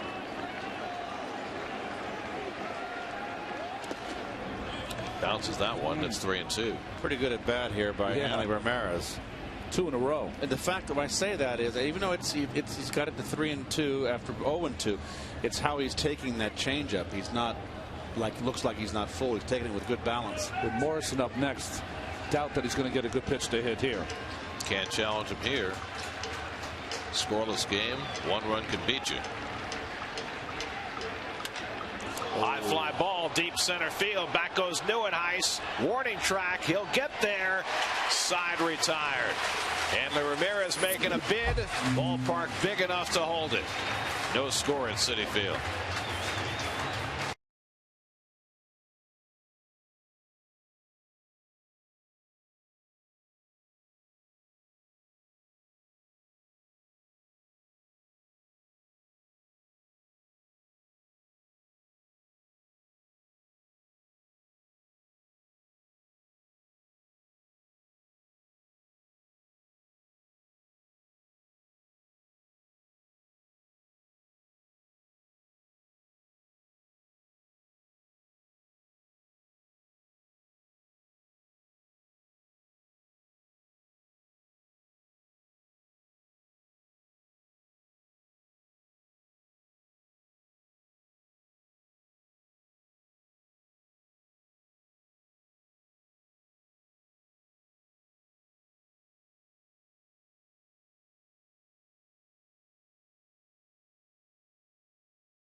Well, Johan Santana will stay into bat as we go to the bottom of the 6th inning by retiring Hanley Ramirez and stopping his pitch count at 95. Johan appears to have bought himself another inning of work.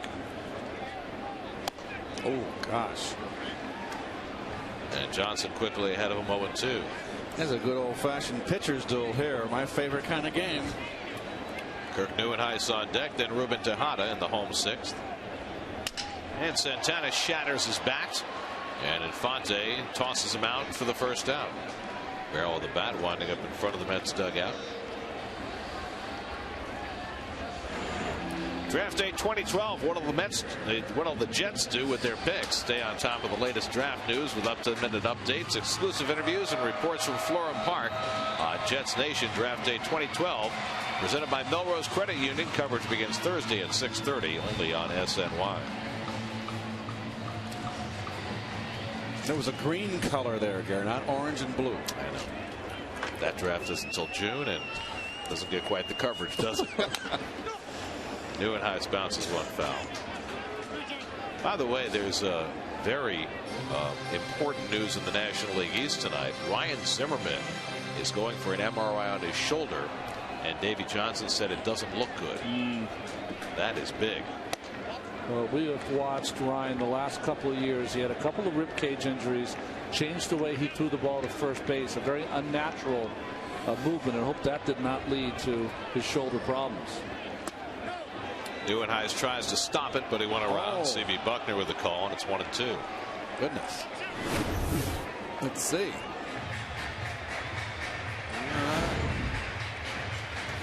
I don't think so. What? Well, look at not the third base umpire. If it was a pitcher, I would ring him. And did he go? He went around this time as well. So a couple of check swings, and Nieuwenhuis has struck out for the third time tonight. Well, I tell you what, you don't see sliders like this in AAA. Not too often. Every once in a while, for young players, pitchers or players, there's a welcome to the big leagues moment. This is an overpowering performance. Two different types of pitchers. Obviously, Santana, crafty changeup, but still throws his fastball. But this is good old country hardball right here. 8 strikeouts for Johnson. He hasn't walked a batter. And now Ruben Tejada, who's been up twice and struck out both times, swinging in the first, looking in the fourth. And he goes into attack mode on the first pitch. Last at bat, didn't swing the bat on a strikeout. Goes after the first pitch. 95 miles an hour there by Johnson here in the 6th. And I got to believe that Dave Hudgens or Terry Collins told Ruben to go up there and swing the bat. 88 pitches now for Josh Johnson. Threw 106 his last time out against the Cubs in 7 innings. And you're trying to work the count work deep to get this pitcher deep in the count. He's a mule out there. He'll plow the back 9 till the cows come home. Randy St. Clair looking on. How many regimes has Randy St. Clair survived? Yes, he has. With the Expos and then the Marlins. Oh, that'll get your attention. So Johnson sending a little message. Well, the catcher set up away. It just got away. But this, now I want to take a look here and see. Ruben stays in here. Seems unfazed. But he gets him with a slider. Impressive by Josh Johnson. 9 strikeouts. We've played 6. Santana going back to the mound.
Say Reyes and the Marlins continues tomorrow night at 7:10.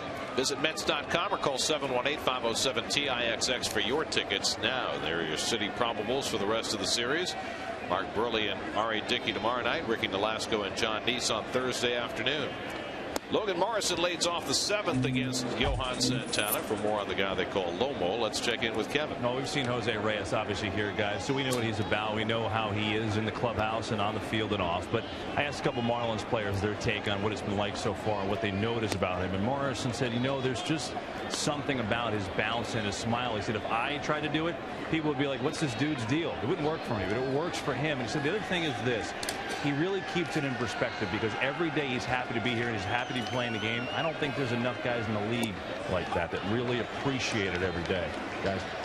Interesting 2-0 slider there from Santana, who is locked in a scoreless duel with Josh Johnson. Ramon Ramirez up in the men's bullpen as Santana gets close to 100 pitches. Morrison's been up twice, struck out both times. And that one darts outside. It's 3-1. And the Marlins have not had their leadoff man on tonight. Santana has been brilliant. The only hit was Bonifacio's single with 1 out in the first.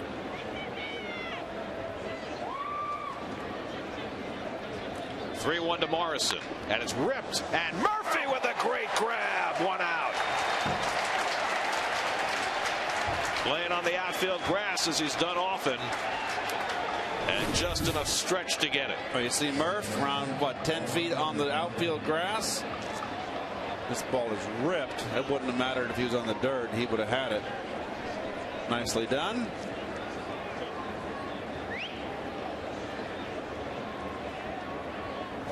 Well, that's that whole adage that when you get behind, let them hit it. You got gloves behind you. Oh. And hit to third where David Wright makes a nice pick to throw out Infante for the 2nd out.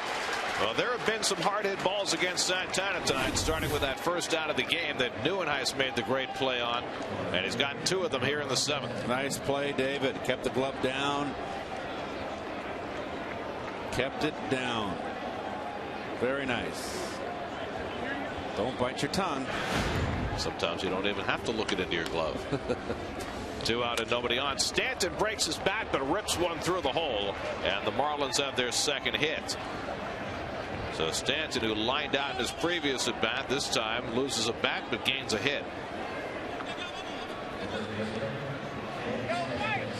Just a small piece. Maybe you could glue it back on. So now Gabby Sanchez, who has broken Mets hearts before, is grounded to third and taking a call third strike, 0 for 2. David playing very deep at third base, correctly so. A little surprised he's getting a little bit of that line. Get 2 good pitchers out here in a 0-0 game. A double down the corner could lose it for you. I'd just be protecting that line a little more.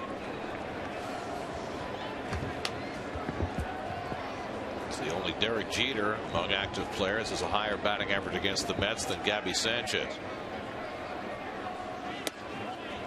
Santana comes inside, and it's a ball and a strike. Jeter, of course, they already had his obituary written in the first half of the season last year. 4 hits last night.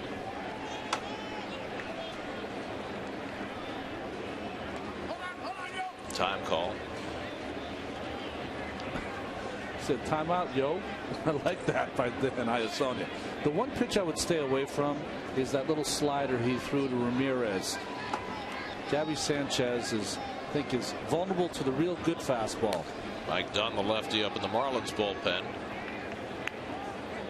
And Sanchez rips one to left. Baxter got turned around and it's over his head. Stanton on his way to third. Baxter trouble picking it up, and he's being waved around. Here comes the relay by Tejada on a hop. It gets through Tolley, and Stanton scores. And at third base, safe is Sanchez, and the Marlins have broken the ice in the 7th inning. Well, I'll tell you what. Great call by third base coach Joe Espada. Well, he was very, very aggressive. And when Baxter had trouble picking it up, and then Tejada a little bit offline as he took it, still had a chance to get him. But it skipped by Tolley. In this kind of game, you never know if you're going to ever score a run. Take a shot. Got your 8th place hitter coming up. And that's not a very good slide right there at all by Stanton. I mean, Tejada got a bad toss. Now, you know, you've got... And Santana, that's it for his performance. Brilliant effort by Santana tonight. But the Mets still haven't scored a run for him this year. Call to the bullpen brought to you by Verizon Fios. Welcome to America's fastest, most consistent, most reliable internet. Welcome to life on Fios.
Did tonight, but he cannot win, and he is now on the short end of a 1-0 score as Ramon Ramirez comes in with a runner at third and throws ball 1 to John Buck. A little redeemer for his last 2 outings against his ex-mates, the San Francisco Giants. 2 scoreless innings for Ramirez. Appeared in yesterday's first game and worked a 1-2-3 ninth. Buck is 0 for 1. He's struck out and walked. Sanchez now at third. His RBI double has given the Marlins the lead. Well, Joey Espada, the third base coach for the Marlins, taking a big chance with 2 out, and the number 8 hitter coming up, and he needed for the Mets to mess it up, and the Mets messed it up. Good aggressive third base coaching right there. Great call. And even if he's thrown out, Gary, take the chance. Even when Baxter kind of muffed it out off the wall, he still was going to be out by a mile if they execute the good relay and the good throw home. Well, even with a bad throw by Baxter, and Tejada had to go, what, 25 feet for it out towards center field, they still had him by a mile. So it forced the opposition in a close game to make to execute the play. Well, here's the play at the plate, and it's not a very good slide, and it's an in-between hop for Tolle. It's very difficult. Terrible slide. With that much time, was there anything Tolle could have done better?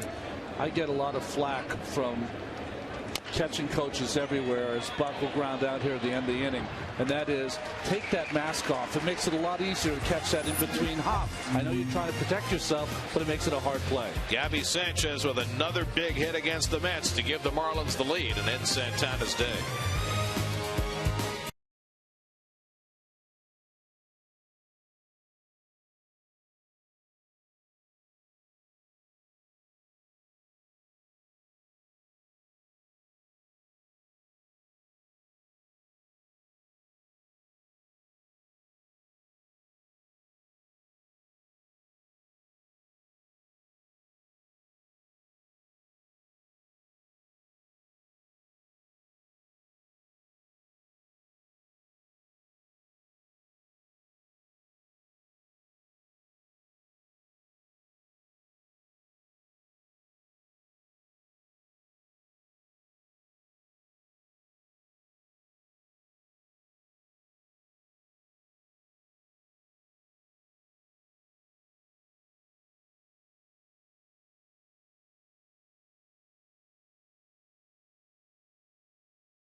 David Price and the Rays leading the Angels, who for some reason can't score with that start-laden lineup. 5-0 in the 7th. Matt Latos and the Reds out in front of the Giants. That game is 2-0 Cincinnati in the 6th. Brandon Phillips with a home run. And Jamie Moyer, already the oldest guy to win a game, has a lead again tonight. Rockies up on the Pirates 2-1 in the 7th. Randy showed up in the Marlins bullpen as Josh Johnson, now with the lead, deals to Daniel Murphy. Murphy has one of the Mets' 3 hits in this game. Single to right center his last time up. Then was thrown out at the plate on a close play on a short wild pitch. And that's been the Mets' best chance to score. Now Murphy lines one out to Stanton, who makes the diving catch. So Stanton, who just scored the first run of the game, now takes a base hit away from Murphy. Well, he got a terrific jump on this ball. Nice play. For a big guy, he covered some ground.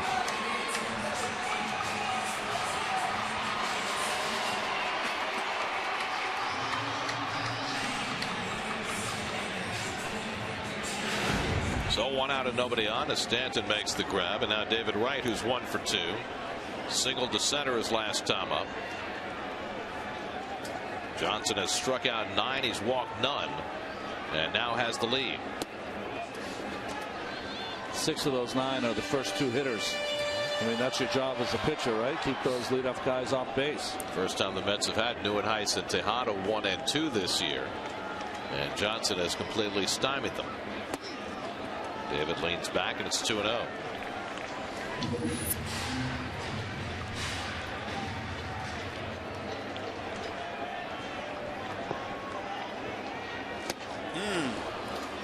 Beat him 94 miles an hour.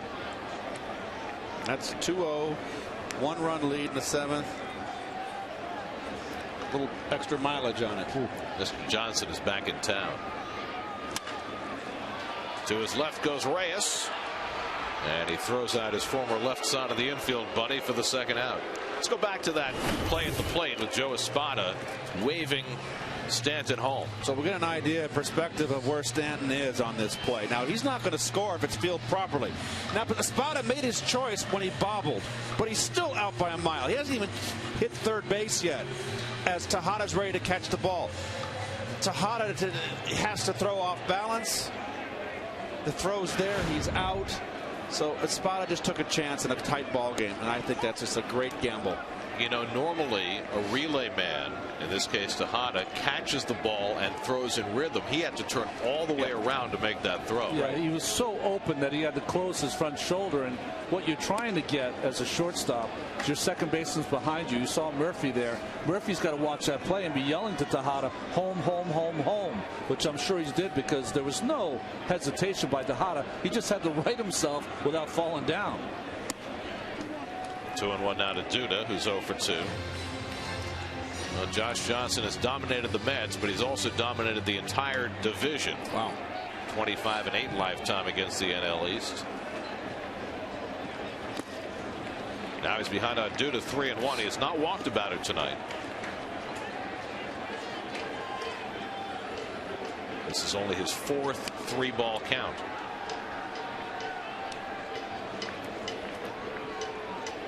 Duda, of course, capable of tying this game with 1 swing. But it's too high, ball 4.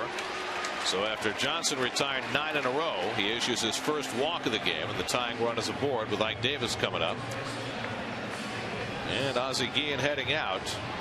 They had the left-hander Mike Dunn up earlier, and that's the way he's going to go. He's going to bring in the lefty to face Ike Davis. Actually, it's Randy Choate, not Mike Dunn. So Choate, the side armor, comes in to face Davis with the tying run aboard. So Johnson is done like Santana after 6 2/3 in what was a marvelous pitching duel tonight. Now it's in the bullpens as Johnson takes his exit. Choate comes in 1-0 Miami. We'll be right back.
On April the 24th, Ike Davis is pulled for a pinch hitter as the Marlins bring in a left-hander, and it just gives you an idea how badly things have gone for Ike, that in this spot Terry Collins chooses to send up Justin Turner to bat for Davis against the lefty. Josh Johnson exit after 6 2/3. Turner to pinch hit with Duda at first and 2 down. Davis 0 for 2 today, 1 for his last 19, and really struggling against the left-handers. So Terry makes the move here to Turner. And the 35-year-old Randy Choate's first pitch is well outside for ball 1. Well, Ike isn't the first to be pinch hit for, and will not be the last. Happened to all of us. Had to surprise Guillen, though. Had to. Certainly surprised Ike. 2-0. I'll say this. Terry has been a results-oriented manager. And, sometimes we get wrapped up in potential and past performance, and ultimately it's about what are you doing now? I mean, look what the Braves just did. You just sent Jair Jurgens, who was an all-star last year, to the minor leagues.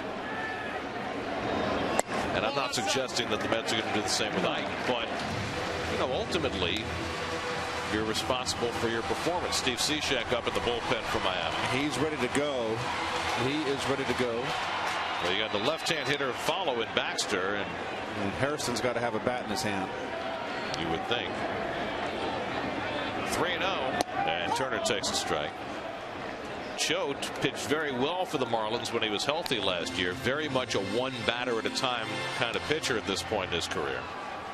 Started out with the Yankees, had some good years in Arizona, 2 years in Tampa Bay before coming to Florida last year. And off to a very good start this year. Hairston, you see with a bat. 3-2 now to Turner. Oh boy, got 3-1 count there and got beat.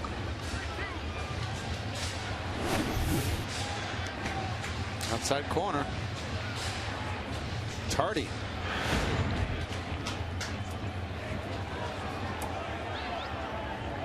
So now Duda will be on his way with 3-2 and 2 down. And Turner fouls it off.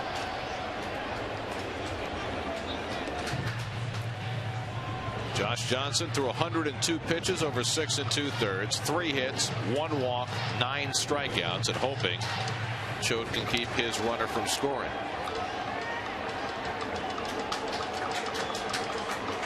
So these two starters each go 6 2/3, and they combine for 20 strikeouts.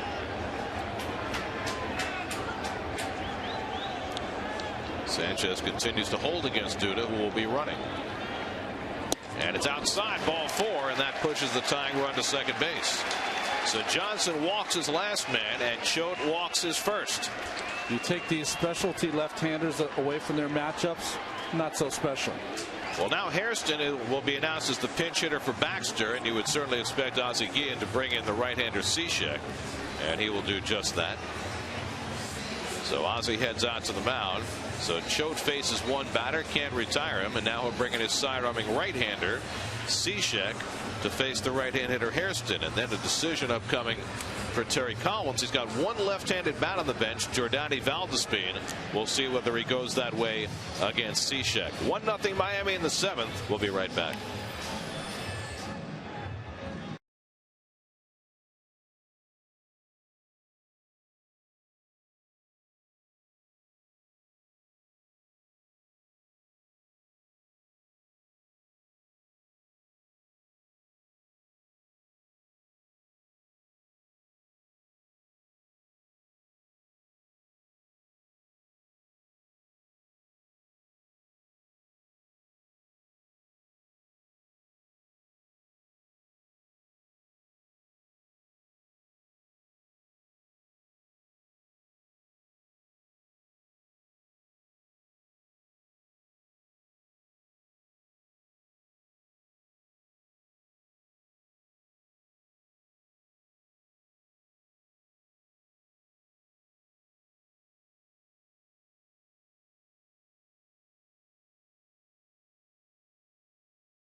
traffic in Midtown.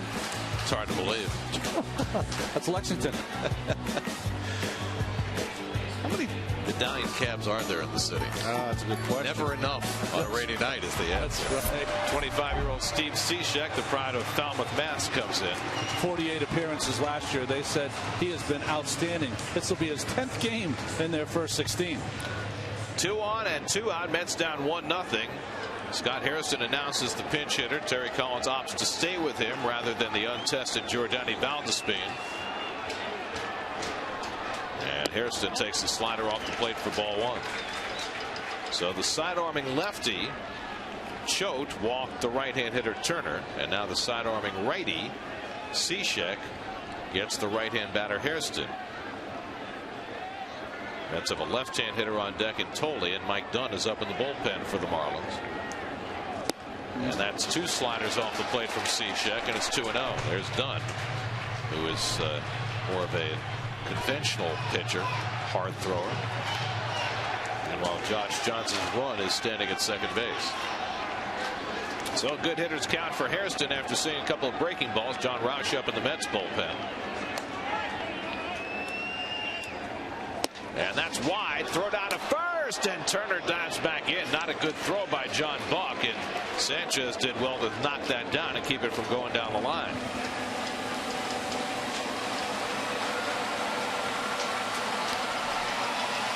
Well, Ozzie Guillen has made the moves, and what's he going to do with Cishek if he walks Hairston? But totally in the on-deck circle. He's got the left-hander out there.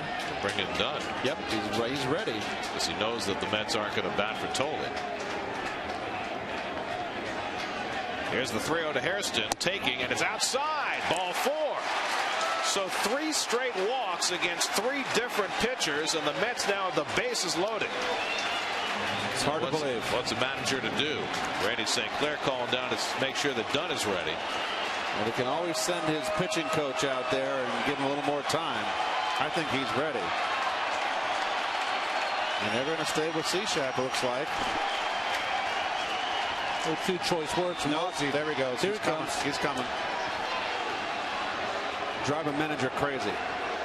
You want to get in Whitey Herzog's doghouse, you come in, bring a reliever, and you walk people. So Choate comes in and walks Turner. Cishek comes in and walks Hairston on 4 pitches. Now Dunn will come in with the bases loaded to face Tolle. Still 1-0 Miami. We'll be right back.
to you by Toyota. When you choose Toyota, you get a lot for less. Toyota. By Partners Executive Transportation, driving you around the world. And by Citi. Visit Mets.com/Citi Chalk Talk to learn about a special 1-hour Chalk Talk with Sandy Alderson and Ron Darling on May 5th. Former Yankee and Brave Mike Dunn, the 4th pitcher of the inning for the Marlins. Pitched in 72 games last year. I will tell you, if you're hesitant to throw strikes, you're a reliever in this game. You don't want to follow Santana and Johnson in their fine efforts. Oh, embarrassing. It is. Josh Thole up with the bases loaded and 2 down. Mets down 1-0 in the 7th. And Dunn's first offering way inside for ball 1. Good Lord. Johnson retired the first 2 in the inning, then walked Duda and took his exit. Choate came in and walked Turner. Then Cishek came in and walked Hairston. And now Dunn missing badly with the first pitch to Thole. We've got a hard thrower here, and they're really playing totally to the opposite field, and I agree, and shallow.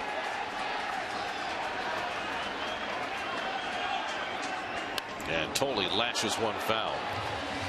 Mike Dunn is a terrific talent, but he does tend to walk people. Here you see the Mets 0 for 14 with the bases loaded. They've never started a year 0 for 14.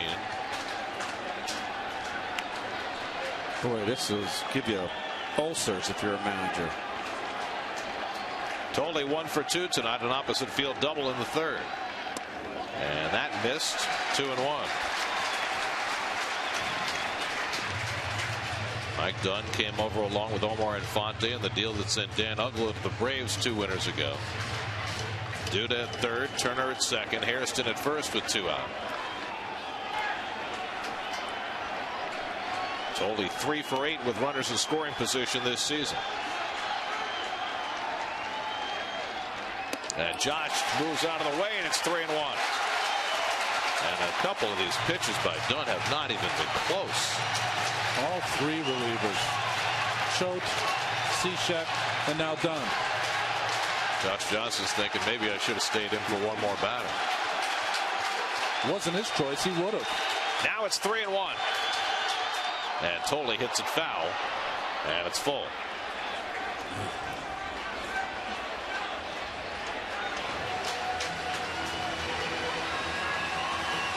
Terry Collins trying to push all the right buttons there in the 7th. And Turner bat for Davis. Hairston bat for Baxter. Thole bats against the left-hander. The merry-go-round will be in motion with 3 and 2 and 2 out.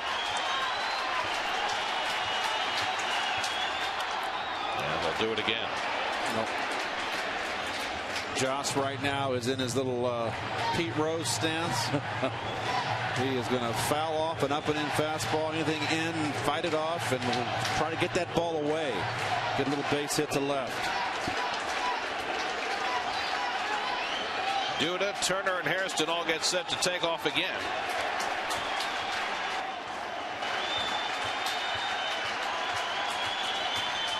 And Thole takes ball 4, and it forces in the tying run. 4 consecutive 2-out walks by 4 different Marlins pitchers, and the Mets have gotten even. Unbelievable. Disgrace. A walk around the bases for Duda, who scores the first Met run of the game. Nice at bat by Josh. Fought up some tough pitches. And Ozzie wishing he was back in the American League. Now Zach Lutz will bat for the pitcher. His major league debut is with the bases loaded and 2 out, and Lutz will try and get the Mets the lead. And he attacks the first pitch he sees in the major leagues and fouls it off. Zach Lutz, who had to fight through so many injuries to get to this point, got off to a great power start in Buffalo this year. Hit 3 home runs in the first week of the season. Ryan Webb up in the bullpen now for Miami, trying to get ready in a hurry. 0-1 to Lutz. And he takes a strike. It's 0-2. Zach Lutz, who played Division III baseball for Alverna College, playing for his dad, Yogi Lutz, who I understand is in the ballpark tonight. And getting a chance to see Zach's first big league at bat. What a spot. The guy who hasn't been part of the offer. How about he breaks it up? has to battle out of an 0-2 hole.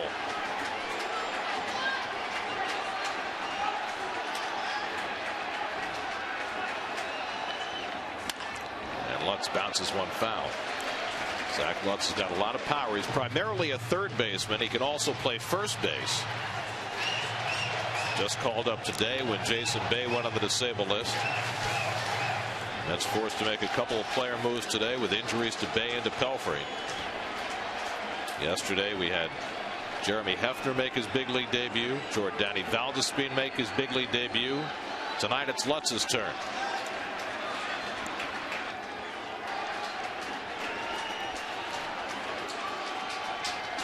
Again, the 0-2 from Dunn. Backdoor slider, strike 3 call. So Lutz is down looking, but 4 straight 2-out walks fashion a run for the Mets to tie it 1-1 after 7. Jeez.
The Asbury Park Little League turned their sandlot into a field of dreams with the SNY Play Ball Award. Now it's your turn.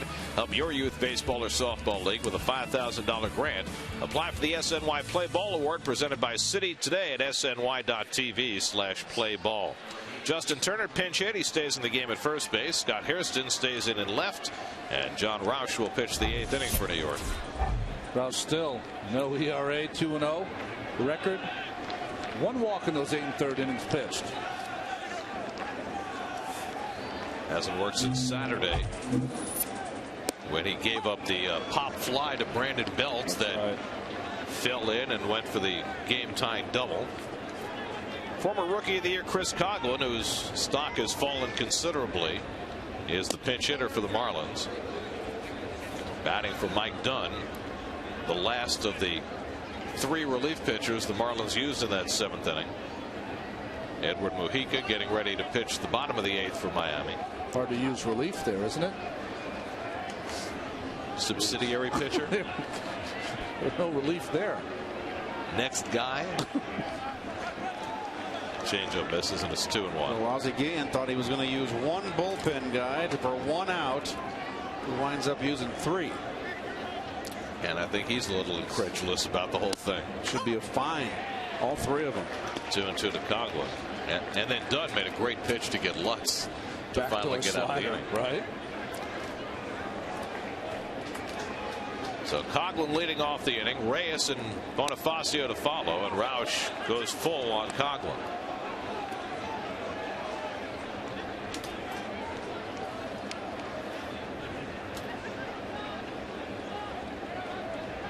Here's the 3-2, and Coughlin lines one to right for the first out.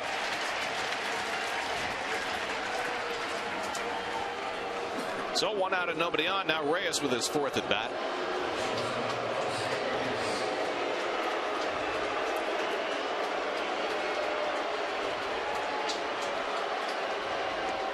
And while the reception was mixed early, now it's predominantly treating Reyes as the enemy. And that's how these things tend to go. Reyes made a bid for an extra base hit his first time up, hit one of the center field fence that Newman has caught. Since then he's grounded out and flied out, and he first pitch swings and fouls off the fastball. 0-1. See Reyes' numbers against Roush.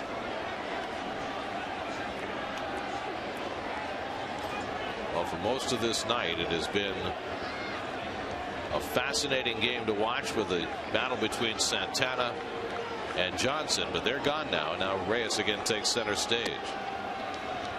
A ball and a strike to Jose. Mets all-time leader in runs scored, triples, stolen bases, and you'd have to say one of the top 10 players in Mets history. Easily. Absolutely.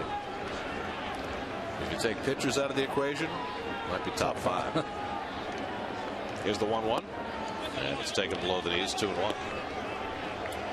Nothing against our teammate Mookie, but the most exciting player to be in a Mets uniform. Tom Goodwin position in the outfield is moving them a little further toward left center. Check swing, and he stopped it in time, and now it's 3-1. No, you don't want to walk here. Bonifacio, another speedster on deck.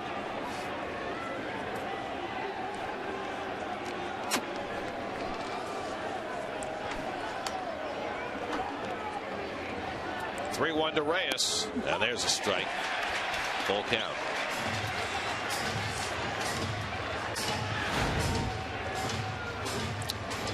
Second Ed Crane pulling hits, although David Wright will pass him this year. Late swing foul, 3-2.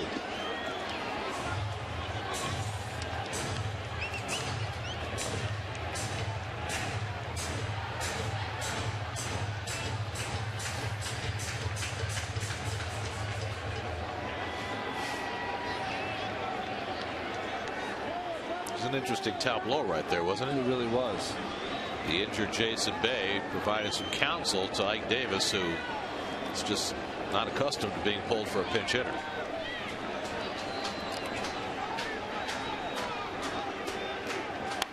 Reyes hits it in the air to right, and Duda comes in to play it. 2 out.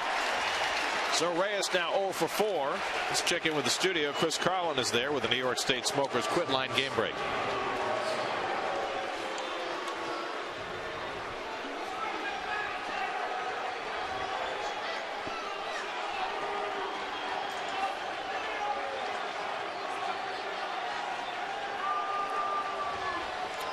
Well, for all the Red Sox troubles, Big Papi leading the American League in batting coming into the day, and did nothing to hurt that number. So here's Bonifacio with 2 out and nobody on. 1 for 3, had the first hit, and for a long time the only hit against Santana back in the first inning.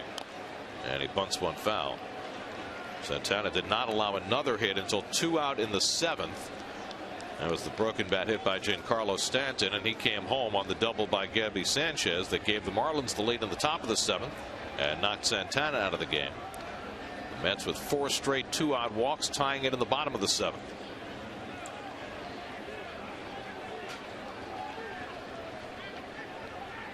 And the curveball misses. A ball and a strike.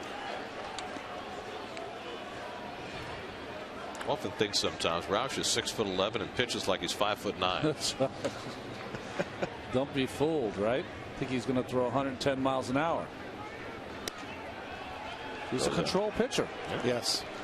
And surprisingly, at this stage in his career, and he's a veteran, he's been around, he's a breaking ball pitcher. Yeah. I mean, he threw harder when we first saw him in Washington. Yeah, he was a 92 guy. I always liked his stuff. Even if occasionally you made light of his appearance. When he was a Wookiee? You're a very brave man, by the way. I say that fondly, John. Of course. I think you said it fondly when he was a National, too. So Mojica ready in the bullpen. I was going to say, when I lift you off the ground, Keith, I'm just doing it fondly. Like, yes. 2-2 is bounced to the right side. Charging is Murphy to make the play. Side retired. Roush comes in and sets him down 1-2-3. Now the Mets come up with the top of the order in the bottom of the 8th.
Tomorrow night, and don't blink because Ari Dickey and Mark Burley are matching up and they can work in a hurry. 6:30 the coverage tomorrow night, Mets and Marlins, right here on SNY.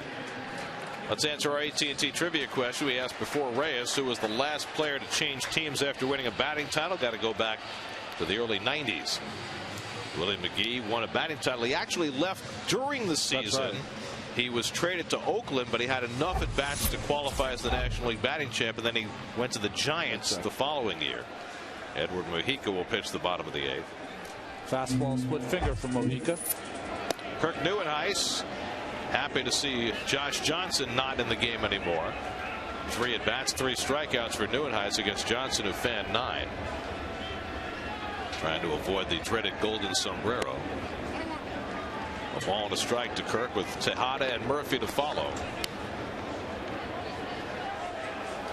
Frank Francisco hoping for a save opportunity, getting ready in the Mets bullpen. And Neuenhuis bounces one through the hole for a base hit. Well, with Sanchez guarding the line in the late innings, he didn't have enough range to his right to think about going after that. And Neuenhuis has himself a leadoff hit. No, Mojica loves his split finger. And he throws it there, and Neuenhuis stays back and just kind of drills it through the hole. If you have a first baseman on the line, that's a natural place you're going to hit that ball. You bunt. So the Mets have their 4th hit. Ruben Tejada, who like Neuenhuis, struck out 3 times against Johnson, will come up here, and we'll see whether he's asked to lay one down with Murphy and Wright to follow. Remember that Ozzie Guillen has spent his 2 lefties already. He used both Choate and Dunn in that 7th inning. So he's got to leave the right-hander in to face Murphy. Make Mojica handle this bunt. He has a little problem throwing to the bases, so get that ball to the right side.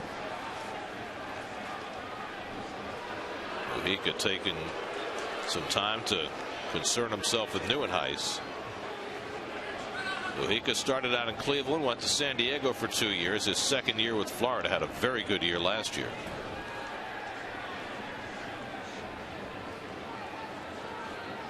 And Tejada has to bunt, pops it up, and it lands untouched. Well, Ruben gets a break. There's a case where Gabby Sanchez is not charging the bunt. If he's charging the bunt, he makes that play easy. He puts it in his back pocket. Let's take a look at him. What's he doing? He doesn't think there's a bunt on? He did not charge. His first move should be in, not. Well, that's just, he's not a first baseman, but my goodness. He's been playing there a long time. Yeah. Goodness. Now he's charging, but the pitch is well out of the strike zone. 1-1 to Tejada. You know, even if you're not sure, okay, say it might be a hit and run, you still, when the pitcher, you look at the hitters, when he squares around, you charge. He didn't even charge. I think Miami deserves to lose this game. Neuenhuis the go-ahead run at first, and Mujica keeping a short halter on him.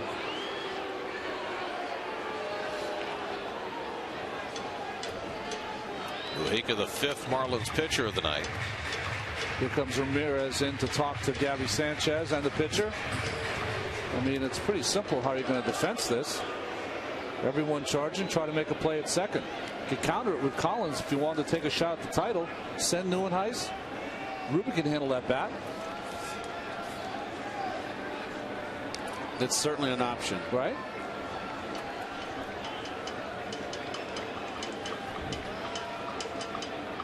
Tejada lines one, and it's caught by Sanchez. So Tejada unable to get the bunt down. That's the first out. It's a better option now. Well, usually Ruben's a pretty good bunter, so he just didn't execute tonight. Just stabbed at it.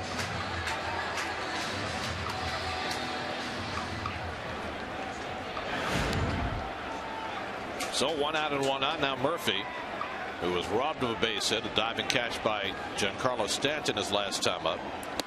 And Mujica pours one over for a strike. Murphy had a base hit back in the fourth inning, got to third, tried to score on a short wild pitch, and on a very close play was tagged out by Josh Johnson, taking the feed from Buck. That's the closest the Mets came to scoring before the bases loaded walk in the seventh. Ball and a strike to Murphy with David Wright on deck. If you're Neuenhuis and you're not going to steal the base, you have to be alert because Mujica bounces a lot of those fork balls. Might get one to get away from Buck.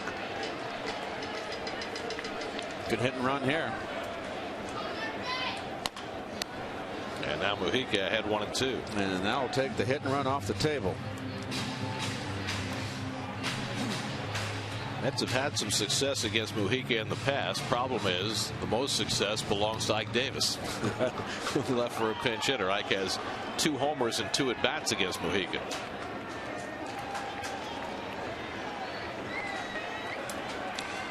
Here comes the splitter. Grounded foul. Sanchez not coming off that bag at all, holding the runner on. Well, you got to guard the line here. No doubles. Even though Hanley Ramirez is way off the line.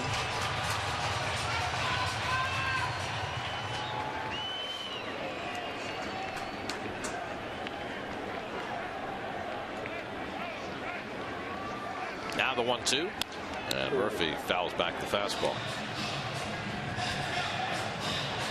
The at bat in the fourth inning, when Murphy got the base hit, he had a couple of extraordinary foul balls with 2 strikes to keep the at bat alive.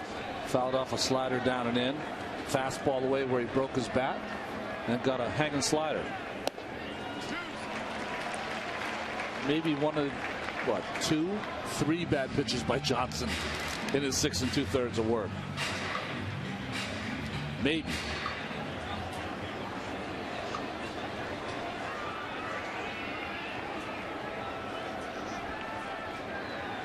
Two for Mujica. Pull, base hit into right field. Neuenhuis will go first to third. Well, again, Sanchez right on the line, and Murphy hit it to his right.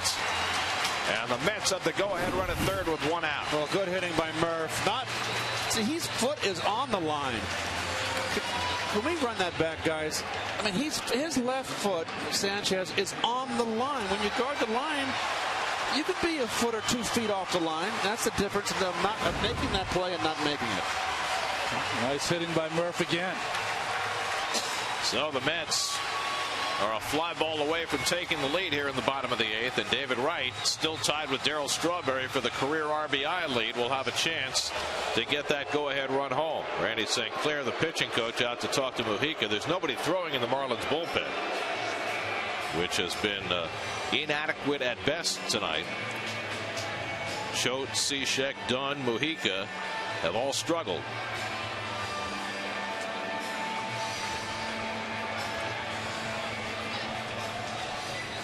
Boy, he almost can read lips there with Randy St. Clair.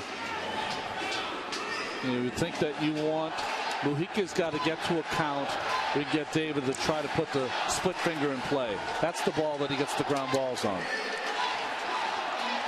Wright is 1 for 3 tonight, 2 for 6 in his career against Mujica. Nieuwenhuis the go-ahead run at third, and Murphy at first. And Murphy Mujica, what you desperately need is the ground ball double play. And the Marlins will play back for 2. And Wright lays off the slider and takes a strike. Good pitch. We talked about it before. They let a lot of these situations pass against San Francisco. Oh, right down the middle. That was the pitch. Right down the middle.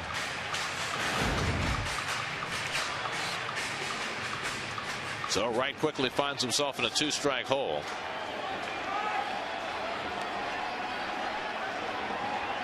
You want to go inside with the fastball. Strike 3 call. Good pitch.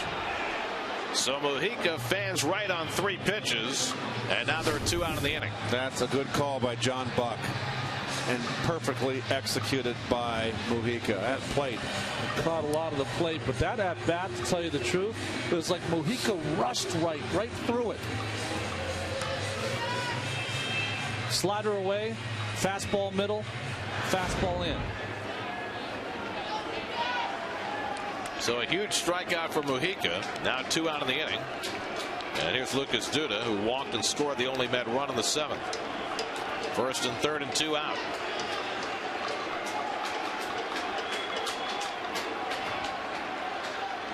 And Duda fouls off the first pitch fastball. Well, there's a good cut right there. Lucas has just been dropping that back shoulder a little bit too much and getting under it. That was a heck of a cut. That was his pitch to hit. That was just right down the pipe. Mets are 0 for 5 with runners in scoring position tonight.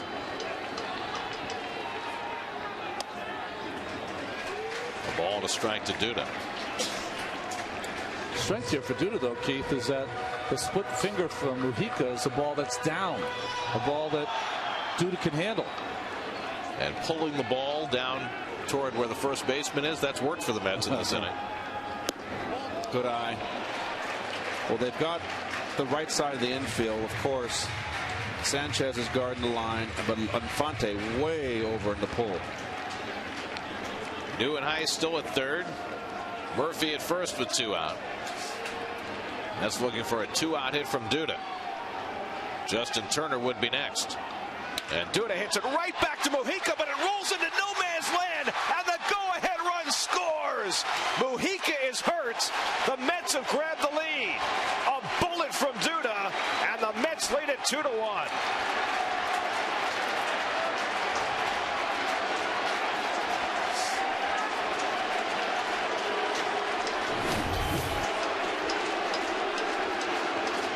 Splitter, good spot, but stays back. I think he hurt himself falling more than anything else. That's what I think. But I think it also may have hit his pitching hand on the way through. And he's coming out of the game. So Duda with the infield hit off the pitching hand of Mujica.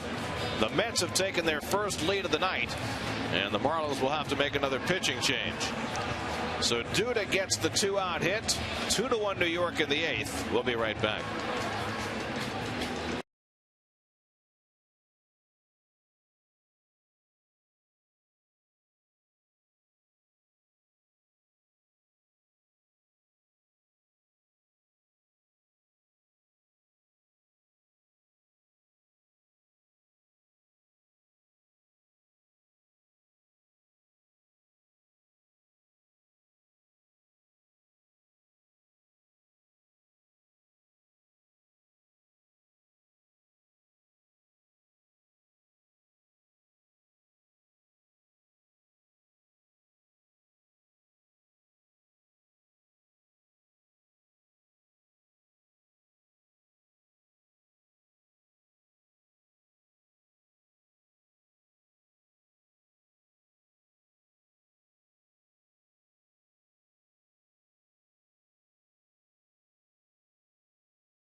Brought to you by your Mercedes-Benz Tri-State dealers.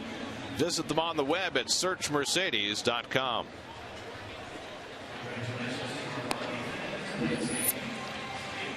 Ryan Webb has as much time as he needs to warm up, with the injury to Edward Mujica knocking him out of the game.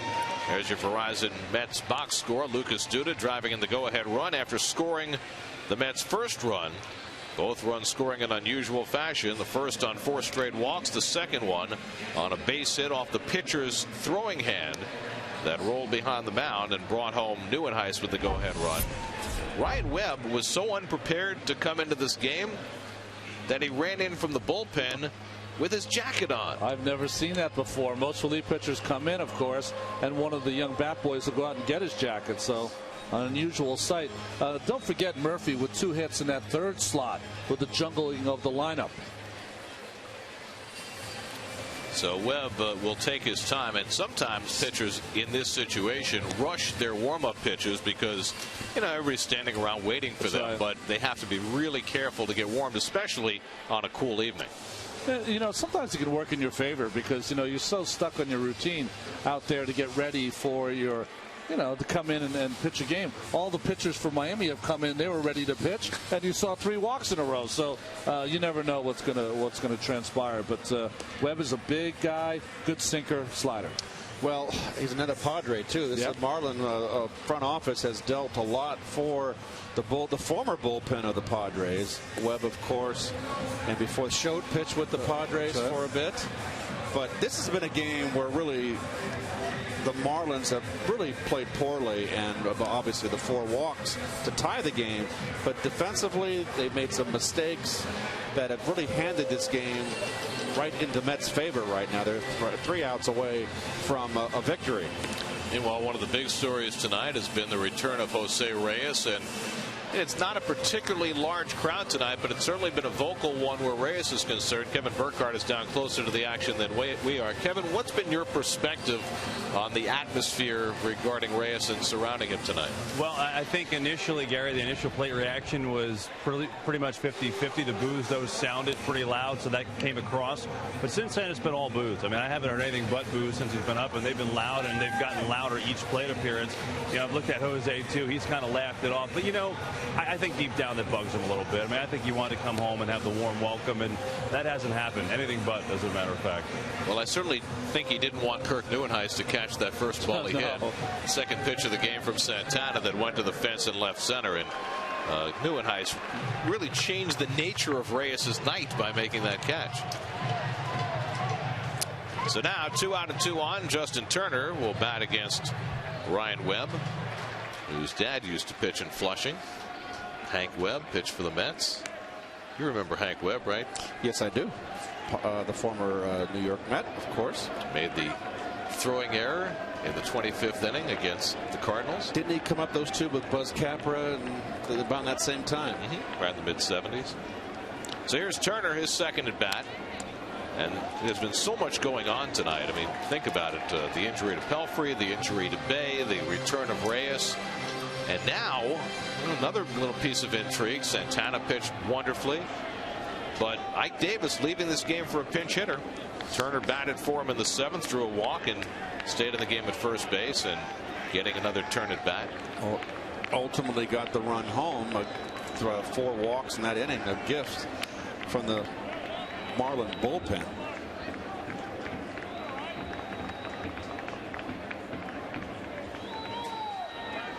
Step out, yes. Keith, what did Hank Webb throw? What was his pitches? Do you remember? I forget. I know Buzz Capra had a big curveball. I was just going to say, if he was sinker slider, maybe even pitching is genetic in a way. That's what Ryan Webb features. Webb taking a long time trying to hold the runners, and throws a slider for a strike, and it's 0-2.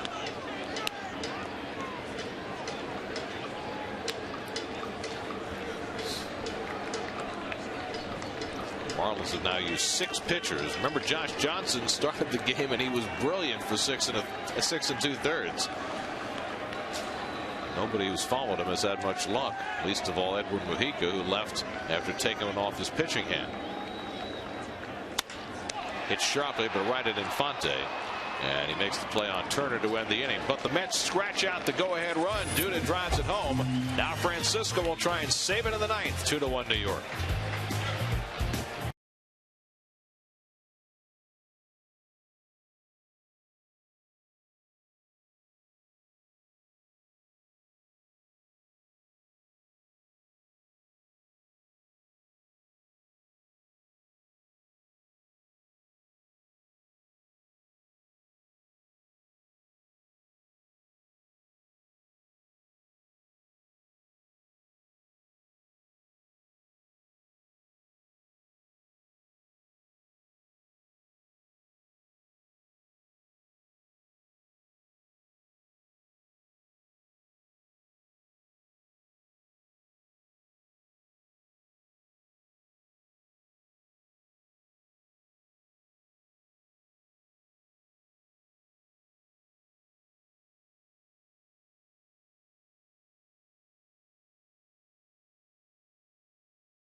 A pitcher's duel between Johan Santana and Josh Johnson. Jose Reyes making his return. He's gone 0 for 4.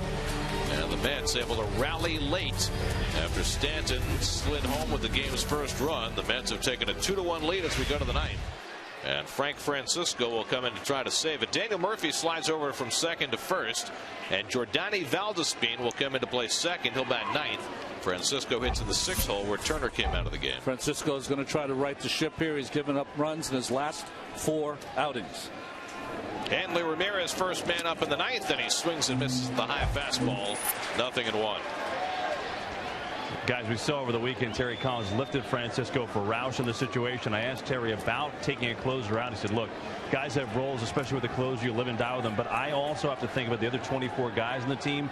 And I've got to think that way, too, if it means taking a closer out of the game. I think sometimes it depends who the closer is, too. If you have a well-established guy, he doesn't come out of that situation. But Francisco's a guy who is being used as the closer, but certainly does not have any long-term hold on it unless he performs well. And there's Godin right there in the bullpen for the Marlins. And to Francisco's credit, he handled it real well in the papers. Ramirez pops one up out behind second base. Valdespin just into the game, looking around, figures he has to take it, and he does. Oh, he was a little tentative, don't you think? There's the first out of the ninth inning. Let's check in with the studio, see what's coming up on WB Mason Post-Game Live. Chris Carlin and Bobby Ojeda, guys. This is the big leagues.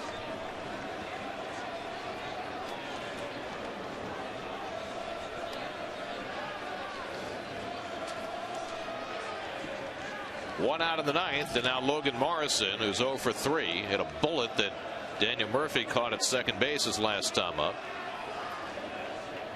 And he swings at the first pitch fastball and fouls it back. Interesting, Francisco, all fastballs. 2 hitters down by 1 run, both of them first pitch swinging. He throws hard, and I think that he sometimes gets a little bit in love with his splitter. He can throw upstairs in the strike zone. And there's that split. A ball and a strike to Morrison. Santana went 6 2/3. He'll get a no decision tonight, but he was brilliant. Ramon Ramirez got his only batter. Roush pitched the 1-2-3-8, and now Francisco trying to close it out. Morrison at the plate, Infante on deck.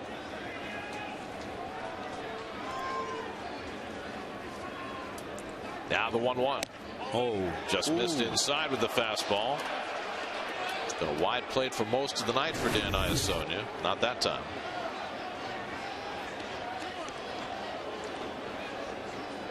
Missed. He's sitting over that inside corner.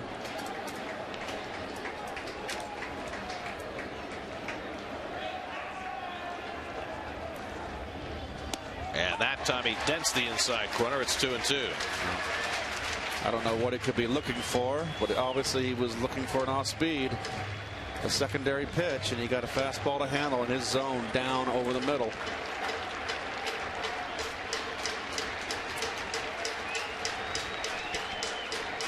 Two. And the splitter misses, full count. You got Infante on deck, who has had a power burst early in this season.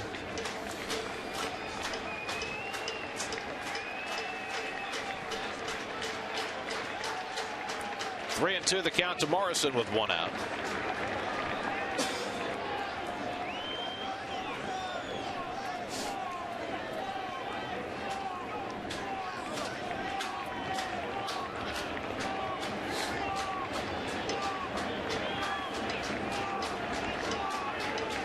Here's a 3-2. And he walked him. Missed with a 3-2 fastball, and so Francisco issues a one-out walk, and the tying run is aboard.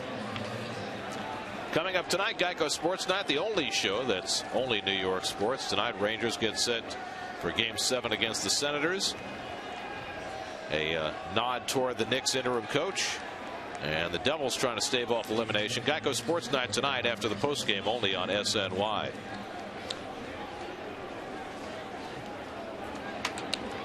Pinch runner for the Marlins. That Donnie Murphy at first base.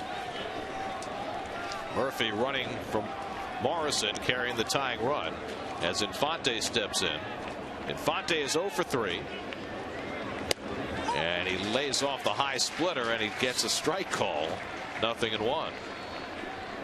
And home plate umpire Dan Iasonia catching some heat from the Marlins dugout after that call.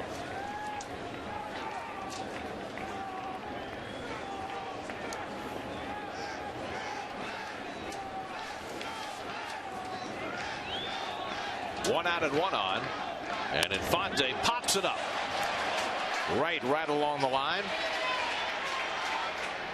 2 out.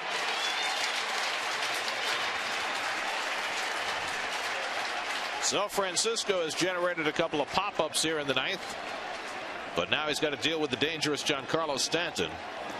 Stanton still looking for that elusive first home run of the season after hitting 34 a year ago. Tonight he's 1 for 3, a broken bat single in the 7th, came home to score the first Florida run. And Tolley wants an extra consultation with Francisco before they go after Stanton.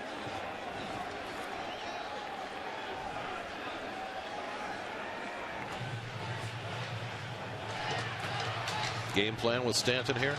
Stay away from that slider. The one he threw to Infante, he'll lose that pitch. Murphy the pinch runner at first, and Stanton takes inside as he had to spin. 1-0. Right after him. I like it. It's where you got to pitch him. Remember in spring training he was hit by Mets pitcher Chris Swindon. Who might well be starting for the Mets on Friday night. That misses, and now Francisco behind 2-0 with Gabby Sanchez on deck.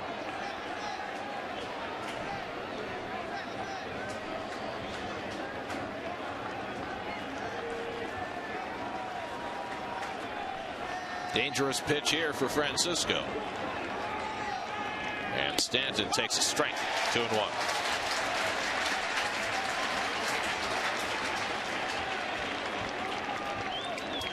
So stay with that pitch, Keith. Well, they painted outside corner. Stanton probably looking middle in. 2-0, Ron. Here's the 2-1. Swing and a miss at the fastball, and it's 2-2.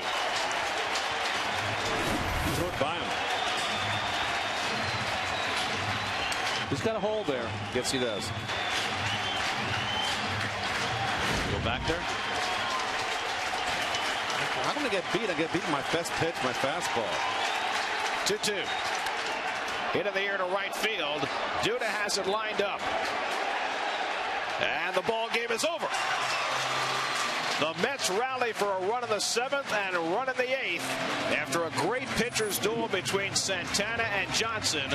And the Mets win it 2-1 to take the opening game of the series with the Marlins. Well, Terry Collins' crew needed that. Frank Francisco needed to close the door, and a 20 strikeouts between Johnson and Santana this evening. 11 by Johan. Well, the Mets 6 hits, the Marlins only 3. Santana was brilliant.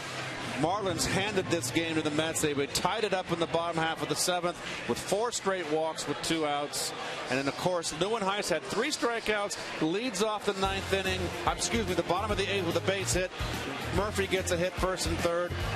Duda gets the game-winning RBI. Tremendous bounce back by Santana tonight. Jose Reyes goes 0 for 4 in his return to Citi Field. And the Mets shake off the double loss yesterday to the Giants by taking their first meeting of the season with the newly renamed Miami Marlins. On the day the Mets put Mike Pelfrey and Jason Bay on the disabled list, they get a team effort tonight to defeat the Marlins. There's your Citi game summary as Roush gets his 3rd win out of the bullpen with a 1-2-3-8. Francisco gets back off the schneid with his 4th save of the year, and the Mets win it 2-1. New York Mets baseball on SNY is brought to you by Citi, proud sponsor of the New York Mets. By the all-new Mazda CX-5 with 35 highway miles per gallon. By Parts Authority Auto Parts Superstore, where the answer is always yes. By AT NYN, rethink possible. By Brooklyn Burger. And by Macy's. Our final score tonight, the Mets 2 and the Marlins 1. Game 2 of this series tomorrow night. Ari Dickey will go for New York, and Mark Burley will pitch for Florida. 6:30 the coverage tomorrow night, right back here on SNY. Now for Ron Darling, Keith Hernandez, Kevin Burkhardt, and our entire SNY crew, I'm Gary Cohen at Citi Field. Time for WB Mason Post Game Live. Let's join Chris and Bobby in the studio.